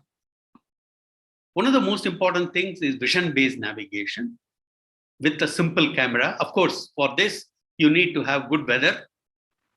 If you don't have, they are now the latest talk about the radars in cars, because the radars in aircraft are too expensive. Radars in cars for automatic driver assistance systems or self-driving cars are getting into the drones, and they can also be used. So a combination of vision-based system, digital terrain profile matching, data link updates, dead reckoning systems, all these are essential when it comes to the navigation system. Now, I'm very happy to see Augustus and the other Sai Pattabhiram working on the boards that you're talking about, the controller boards, the autopilots. But the software for this has been, as far as I know, is extremely difficult. We have been developing algorithms, flight control system algorithms, then implementing them, try to flight evaluate them. It's a very, very tough stuff. But over the years, the civils, the public domain knowledge that is there in the civil has helped them to use codes used in other programs without too much worrying about certification, etc. So the vision-based navigation system is pretty complex. In order to develop it ourselves would be difficult, but we can always follow the consortiums like Drone Code, so and so, and we can always do this. So if we want to do this in our country, it is high time we try to understand this. Not necessarily independently, collectively we can get together and get these algorithms and the flight control software that goes into it certified. Because ultimately, if you want dual use drones, which can be migrated to use by the services, I'm not talking about the simple quadcopter drones. I'm talking about more aggressive, medium and small, medium and large drones. The small ones, of course, you cannot put anything more on that. The weight is at a premium. Sounda, we are running out of time. Huh? Yeah, I'll just close saying that when it comes to, we talked about artificial intelligence, and it's a very interesting, the swarms and artificial intelligence and NCW. But we all should remember that artificial intelligence requires powerful processing elements, which will draw a lot of power. And hence, on extremely small drones, which are part of the swarms, we should think twice about being able to implement these things. With this, I have, of course, I can speak for years, but thank you. Thank you, Professor. I think the professor has flagged many issues of the autopilot and stabilizing systems, which I think Mr. Sai would be able to answer. And especially, of course, you can touch upon the very, the commercial use of drones in our country, which I think you're a specialist in that. But more importantly, on the issues which were flagged by Professor. Over to you, Mr. Sai. Good evening, everybody. Thanks a lot for having me on here. What I was thinking about was the third part of the, title of the event, and that was about national capabilities. Because I think we've talked about a lot of, Gusty's covered a lot of technical aspects, so has the professor, and others have covered a lot of technical aspects relating to drones. But I think one of the critical issues is if India wants to really get into a point where, we have the opportunity, whether we can, and if we want to use that opportunity to be a global dominator in drones, we need to think about certain aspects of how the national capabilities have been. And here I will just bring in, I'll just mention it, and I'm sure Gusty would also agree with this, that we need to delve a little behind onto the drone regulations per se. I think one of the critical dates was the 7th of October 2014, when a notification was issued banning the use of civilian drones. And I think this has had a huge impact on the national capability as far as drones in India is concerned, primarily because we were not that far behind the Chinese pre-2014. But I think post-2014, when the drone industry was practically sent underground, and there was 6 lakh, and 6 lakhs is a figure, sir, which is quoted by me, is not quoted by me. It's a figure that has been quoted by the national security agencies in a public domain. So the estimate is 6 lakh illegal drones. The 6 lakh illegal drones, not one of which an Indian industry could access, because of the fact that Indian industries could not, make drones, while the Chinese could get in illegal drones through smuggling channels. So this set our national capabilities back by at least 5 years, if not more, and help the Chinese to build their capabilities through a clandestine way. So considering this, till 27th of August 2018, the drone regulation was not there. And post that till today, it is about it is there, but it's not there. It's not, it's not implementable. And we would say that the period between 2014 and 2018 was a case where there was no implementation teeth that was there to a notification. So there was nothing anybody could do about it. So we were also so as a company, we had an autopilot, which was supported by the Department of Science and Technology through the TIFAC fund, and we had developed this autopilot. In 2015, we landed up with a product, but without a market. So we moved on to other areas, which has been good for us. We went on to automobiles, and we learned about doing automobile tracking. And what was referred to as the GPS tracker is a specification that's come from the automobile side. And why I say that the automobile is a good benchmark for understanding drones, especially the civilian space, is because the cost of a motorcycle and the cost of a civilian drone are fairly similar. They're about $1.5 lakh each. The ownership is again fairly similar. The distribution among the population is also fairly similar. Unlike aircraft which operate from specific point to another specific point, these operate all over the place. And people use it, as we say, from the Shadi Wala Baba all the way up to mapping and surveying operations.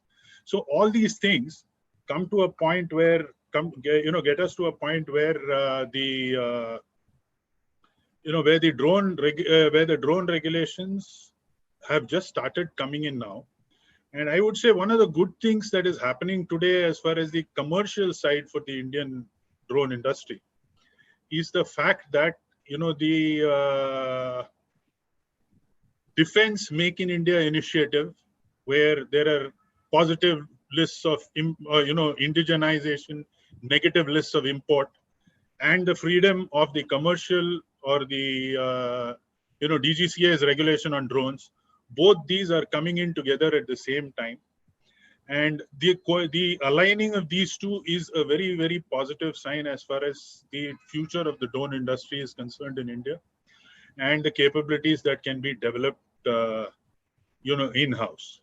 So as I've already mentioned, the tracker that we are suggesting and that we are working on is a GPS tracker, which is based on GSM, and that can be connected to any kind of it can be connected to the digital sky, or it could be connected to any dashboard kind of platform, where it could be localized dashboards could be provided to ATCs around the place to monitor the drone activity. It need not be a centralized dashboard. So these kind of innovations are being looked at and are taking a center stage within the drone industry. Now, so the latest, I would say the coming together of these two, the dual use side of it, where you have the military side as the civilian side, the coming together is a real opportunity on which I think the Indian drone ecosystem can turn out to be a global dominator. mainly because we have a huge Indian market ourselves. So a captive market gives us a huge advantage as compared to many other players in the world. Now, coming next to the point of what David said about the use of small cameras. Now, this is coming in from the mobile technologies, and these are all being exploited in the drones. So, to answer Professor's point of view, a lot of the miniaturization, sir, in the civilian drone space and in the smaller drone space is sensors, technologies, and capabilities coming from the world of mobiles, the world of computing, where the where miniaturization has already happened. So we are essentially only taking those things and converting them into drone-related products. So they are used. They have proved to be robust. They are proving to be quite effective. Now, coming to the point of certification that you mentioned, now definitely certification is required for the defense use and for the other side, and for ruggedness and for other field operational characteristics. But for the civilian space, the level of certification that we're talking about, I don't think it's really necessary, and most of the civilians wouldn't even pay for it. And making it mandatory will only result in a situation of sending those operators back into the underground channel of working, rather than you knowing where they are. You wouldn't even know where they are, but they will operate. Because people who find a commercial use for a product will find a way of using it, and they will use it. Whether you know it or you don't know it is quite immaterial to them. And that's, I think, the reason why we have 6 lakh drones here in the first place. And most of the Chinese drones that are there in the 6 lakh are all using mobile-based sensors, mobile sensors that have come from the mobile industry, that have come from the computing industry.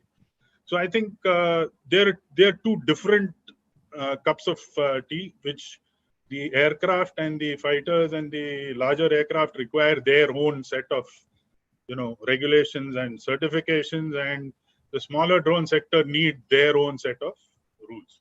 So I would say that they are not comparative. Let's look at it as two different things. And one of the issues in the delay in the regulation has been the fact that we've been trying to apply rules of large aircraft to small drones, which really doesn't work. Mr. Sai, could you wind up, please? Considering that, so I wound it up.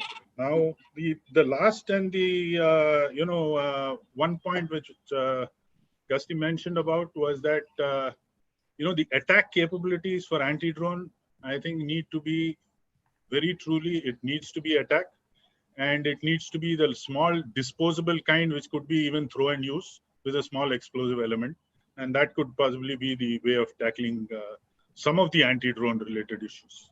So with that, I conclude. So thanks a lot. Thank you, Mr. Sai. And what I can see is we have the technology, and most importantly, what you brought out was the rules that there are, which are, which the DGCA has brought out and the government has brought out. It allows development for defense within our country itself.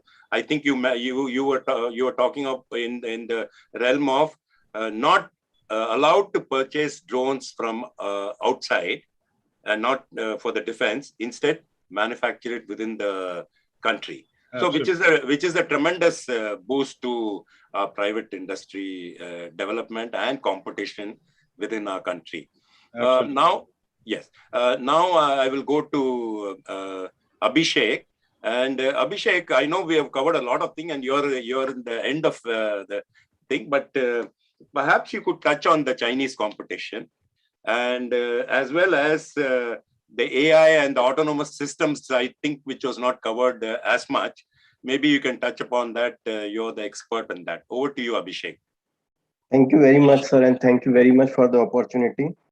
So first is that I have been introduced as a CFD man, which I am, but my company does a lot of work, like, for example, making guidance codes for anti-ballistic missiles also, which is the most complicated maths and physics that happens to be there.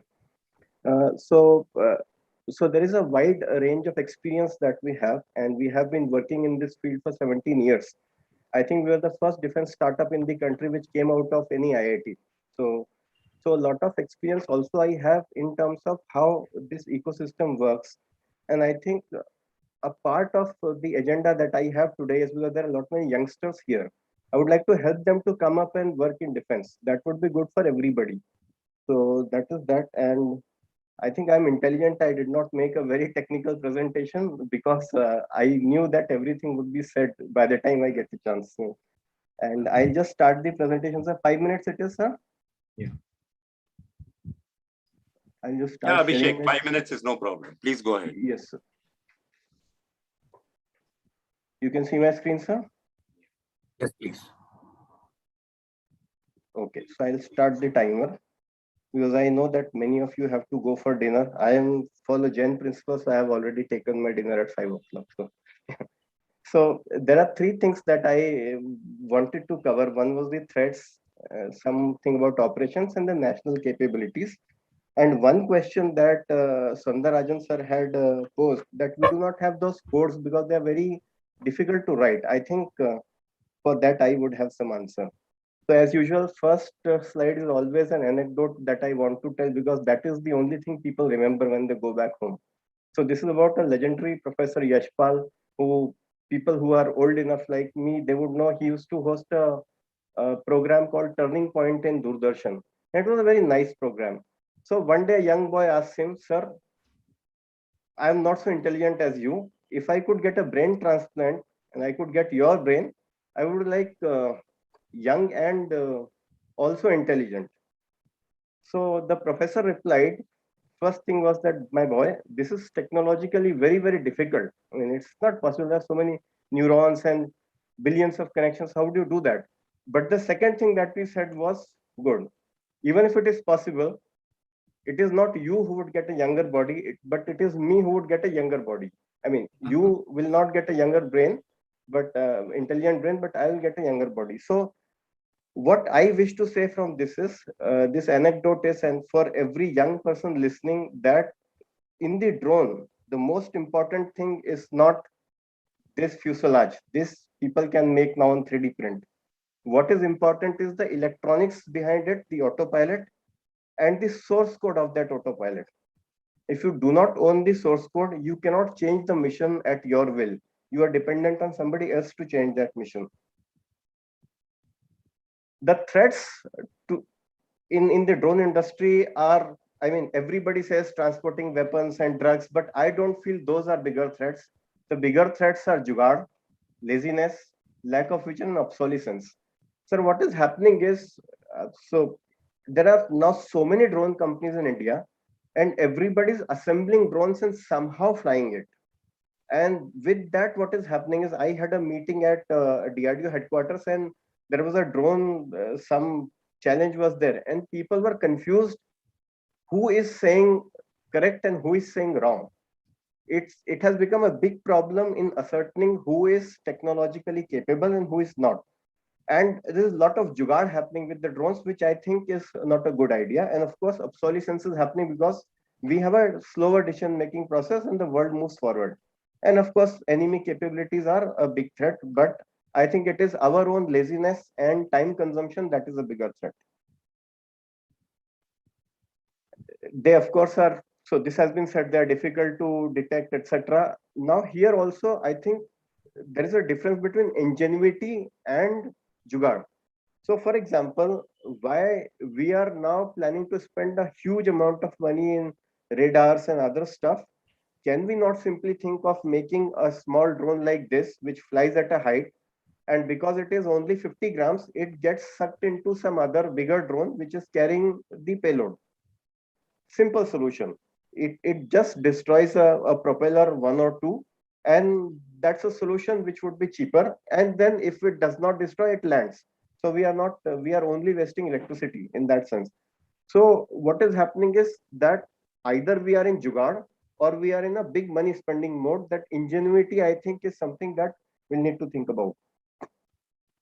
We will need to, so I have said that again, but I like to repeat it. We'll have to work on firmware and autopilots of our own, we have no respite. So it took us 6 years and some 500,000 lines of code to come to this drone, which is now what I say, a modular drone. We even give this drone to students who can code their own things into our base platform. So I think that we cannot just do it overnight. We'll have to spend that much of time, and we'll have to cater for that time and funding. The miniaturized motors are another big things. All the drones that are flying on Chinese motors, and this is going to be a problem. And then of course there is battery and its development and optimization. Fortunately for propellers, I am a Semilac certified engineer for design of propellers. Propellers are something which are doable in much lesser time, and what has also happened is, I think we are not focusing on the base technologies, and we are carried away by the glamour of swarm or drones which are carrying missiles. A missile carrying drone is much farther away. First, we have to make a drone which can carry a simple 250 or 400-gram grenade. I mean, so we have to go step by step. We cannot be firing bullets or anti-tank missiles from the drones if we do not have our own firmwares and autopilots and our own design. And of course, I think before we go on to these kind of swarming or missile firing drones or predators and things like that, I think loitering munitions or kamikaze drones are easier to do than the ones which we are currently talking about. So I think that is important. And in national capabilities, the last slide, I think there are some cons and there are some pros that that are there. So one is that there is a lot of capability in the country, but very scattered. So there is a company in IIT which is doing very good CMOS sensors. I am doing something which is on nano drones, first company in the country to do with own autopilot. Somebody is doing something else, but we are not working together. Can their CMOS sensor, my drone, and somebody else's explosive come together? We are always worried about who would get the cake more, and we don't get any cake whatsoever. So that's a problem. We don't have a long-term vision, and I support the idea that there should be a drone command, and there should also have a long-term vision of how to support development of our own drones. So like there is Army Design Bureau, I think there should be a drone design bureau in the Air Force and then AI and ML are most abused words. This is a big problem in our country.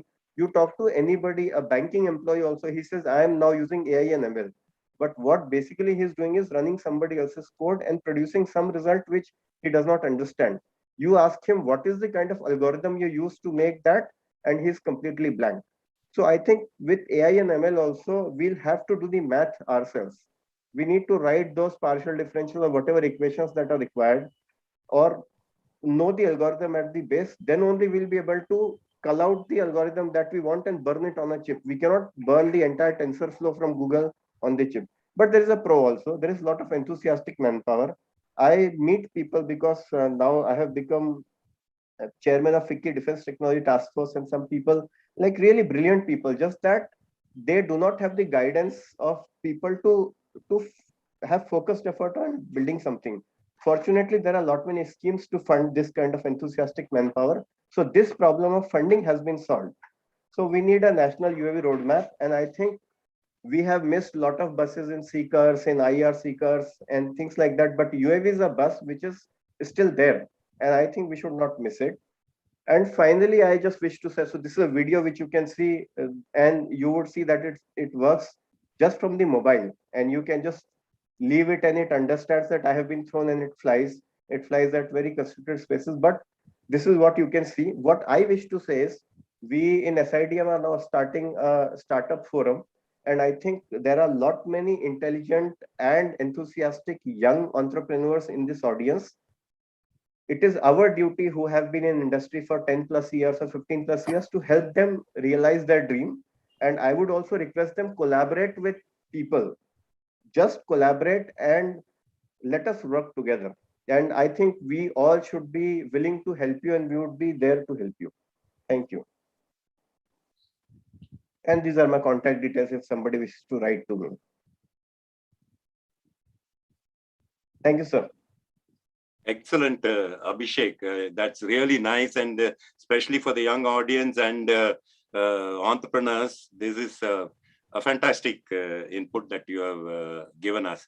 I'll come to you later. Let us get on with, we only talked of miniature drones and small drones. What about the large drones like the Searcher? We are talking of the Searcher and the Heron, and that keeps flying for 3 to 4 days and loiters over an area with an eye that does not blink.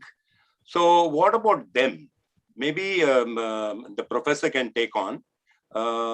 The larger drones that we need to make.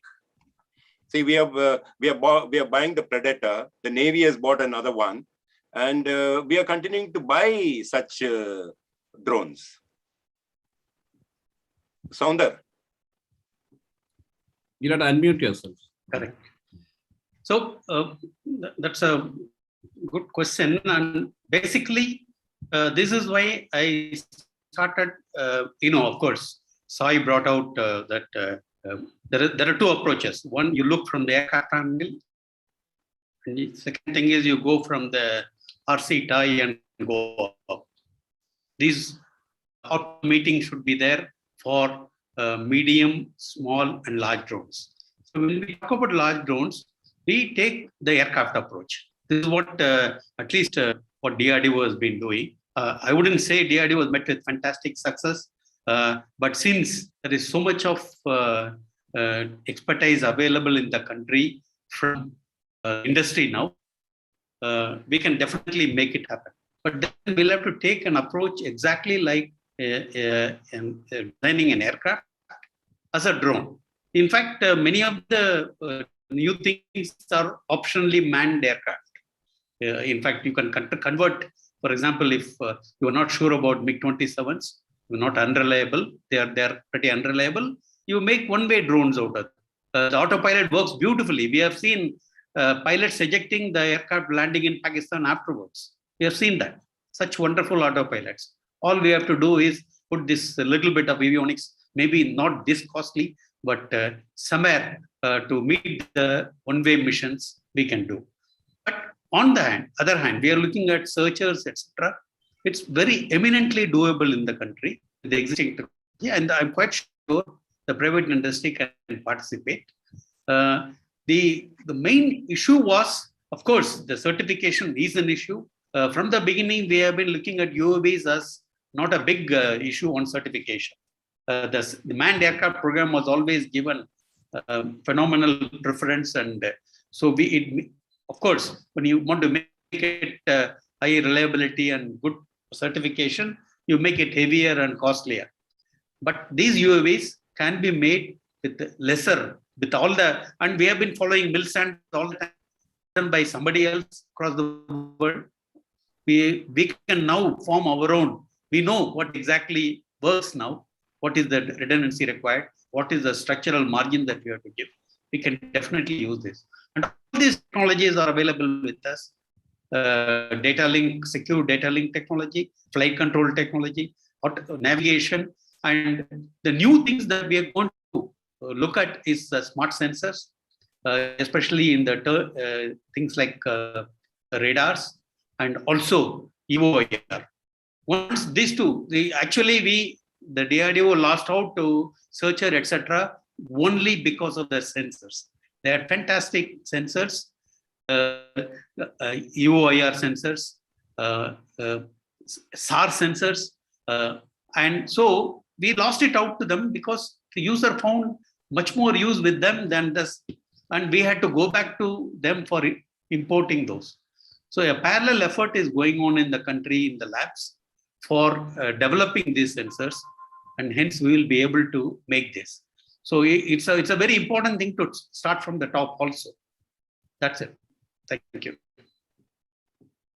Thank you, Professor. A little bit, Abhishek Jain, you mentioned about the national UAV roadmap and the funding.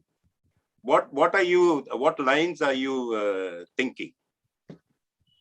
Okay, sir. So there are few things that I'm thinking. For example, motor development still is a problem, and most of the UAVs fly on motors, the smaller ones. Now, the previous question that you asked was why can't we make a Heron or Herop? Again, we have not invested in the R&D of those small IC engines which can power the drones for so much of time. They finally have to get power from somewhere. So I think this is one area that there we can invest. And of course, this is not that it will only benefit the drone industry. Motors are now used everywhere. So it would be cross-funded from many agencies. So that is one. Second, of course, I'm a big votary of that the brain has from the drone has to be ours. So for example, my drone, somebody, I think Varun asked me what is the indigenous content. Excepting the battery and sometimes the motor, everything else is Indian. And the entire autopilot is Indian, which is what we charge for when we sell it on Amazon. We have sold 8,000 by the way. So so if the brain is ours, other things we can manage. So we'll have to invest in the brain. And there is no two ways about it. Is there a problem in buying motors off the shelf worldwide? Sometimes there may be when they are very high performance motors, reasonable local motors you get, but then you need high performance when you do defense systems. That is an issue. Right. Sai wants to. Mr. Sai, you wanted to say. You unmute, please. Yeah, just adding to the point, of what Abhishek mentioned. Now, as I said earlier, we made our own autopilot, and we have our own autopilot, which we use with our own patented technology. And we've used it not only for drones, we have used it even for UGVs as well as for boats, and as well as for tractors and various other places. But I'm coming to the question now of motors.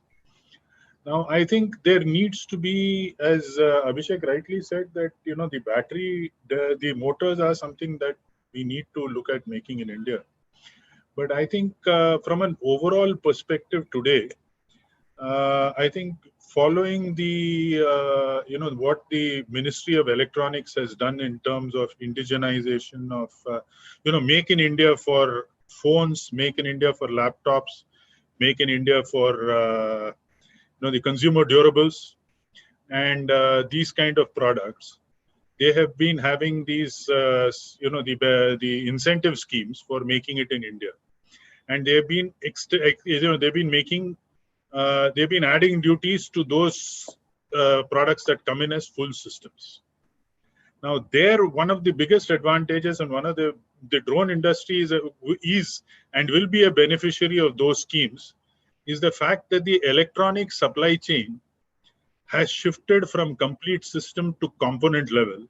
And that's the reason today why you're able to get sensors, you're able to get processors, you're able to get chips at fairly low cost as compared to what it would be if you were to sit and import each one of those. So I think over a period of time, this will evolve as the industry evolves, that from systems, it will shift to components, from components, it will shift to, raw materials.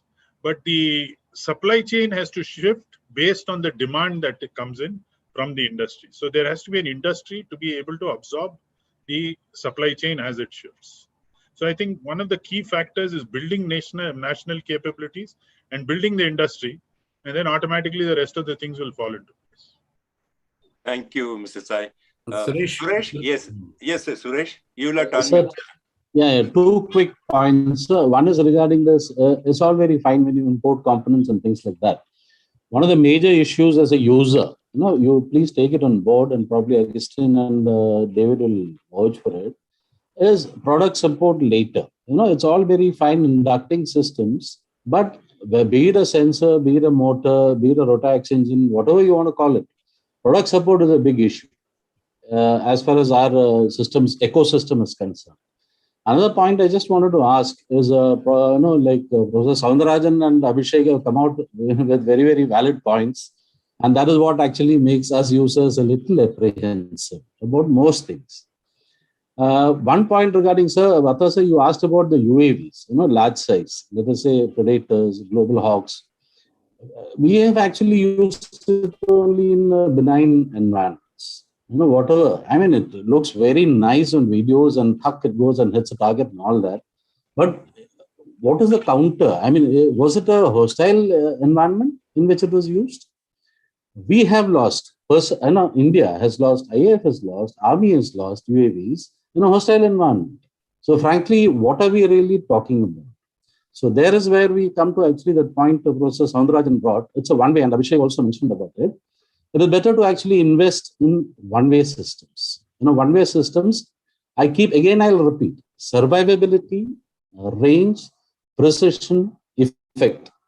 This is what I really require as a user, and to my choice. And that is where I can make a huge difference.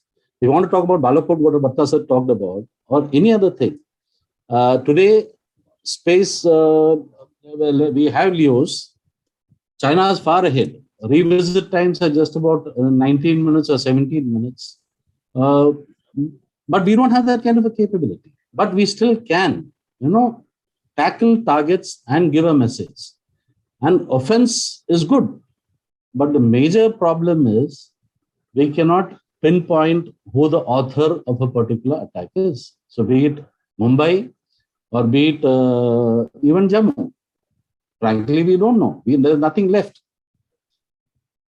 So these are the issues actually we need to tackle with. That's all we want to say. Absolutely. I think Vatasa, I just raise one point. And I think what Suresh pointed out is in the context of ISR and space issues. Just for everybody's information, China has 120 satellites dedicated to ISR alone as of today. They're next to the US in terms of total number of satellites, close to 400 now. But the more important point with respect to Abhishek and Sai is what I'm bringing out is extremely important that you pointed out that we have complete control on the brains but into the brains, the chips is the most important. Today, the battle between US and China is a technology battle.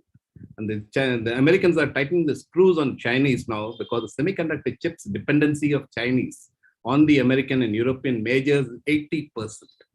And therefore, they're made in China 2025, and their target lines for 2030-35 is to increase that to 60%. They're trying like hell. But this is the trump card with the Americans and the Europeans. And where is our dependency on the chips? We are completely dependent on imported chips. And what are we doing about it? I understand that manufacturing of the chip it requires a very huge investment. Besides, of course, the raw, what do they call the rare earth minerals? But aren't we importing it from Taiwan? It's Yes, supposed sir. to be one of Mainly Taiwan, sir. Mainly Taiwan. Yeah. Yes. But we need to work on our own research and our own capabilities. That's what Sai wants to say. Talking about the chip factor, we have, as I said, we made our autopilot way back in 2014-15, and from which we have made derivative technologies in GPS tracking and other areas. And one of the major challenges that we have faced as a company is that Indian private equity does not fund manufacturing. It does not fund, it does not fund anything that does not convert into an app and revenue within 6 months. Very true. This is a hard fact of life. We got funded by the TIFAC Department of Science and Technology, and that's how we were able to make that autopilot in the first place. And then subsequently getting funds to expand further was practically impossible because everybody considers manufacturing to be a too long a haul. And when an investor compares it with an app which rolls out within 15 days and starts making him money, he doesn't want to put money into this. So the challenge today is that we agree that chips have to be there, but chips can, as I said, the supply chain has to move from systems to components, components to raw material. So the chip comes into the raw material level. And the raw material level, unless you have volumes, you cannot fund. Sir, you're talking about chips. People are not even willing to fund organizations that make system on modules using chips. That is a challenge. Now, system on module, then system on chip, and then chip, then the silicon wafer. This is the process that it follows. Now, who's going to, help somebody to bridge this gap? Today, today with the autopilot, we can go into a silicon wafer, but who's going to fund the cost to get into the silicon wafer, and who's going to buy that today, to go forward? So these are commercial aspects that definitely need to be addressed. It is something that should be there on the radar of the policymakers. But I think there should also be a part that says that, okay, this sort of activity would be funded in this way. That's right. Thank you. We are completely run out of time, ladies and gentlemen. In fact, we are almost half an hour beyond time, and I can see that Groupie Vijay Kumar is frowning there. What I could suggest, I think Groupie Vijay Kumar can talk about it, that the questions can come to you, and perhaps in what are there in the chat box, you can get the answers and respond to them. It's been my privilege to chair this meeting, and I learned a lot, and I see I'm confident of our future. We have the best brains going around. Maybe a visionary leadership is enough to channelize all this towards a weapon and as well as a useful product. Over to you, Vijay, for the word of thanks. Thank you, Marshall. It's really a privilege to listen to such a brilliant insights, and we have over 1,100 viewers watching this program from all over YouTube, Facebook, Twitter, LinkedIn, all the channels, and the number of questions have come. The questions, most of the questions have been answered during your discussion. One question which is commonly multiple people replied is how the drone is going to help in civil as well as business applications with the new policy which is coming in force, and how are we going to implement it, keeping in mind the national strategy, security, as well as the business opportunity, because the huge amounts are invested by the businesses in terms of some of the thing. And one person also replied in terms of chips.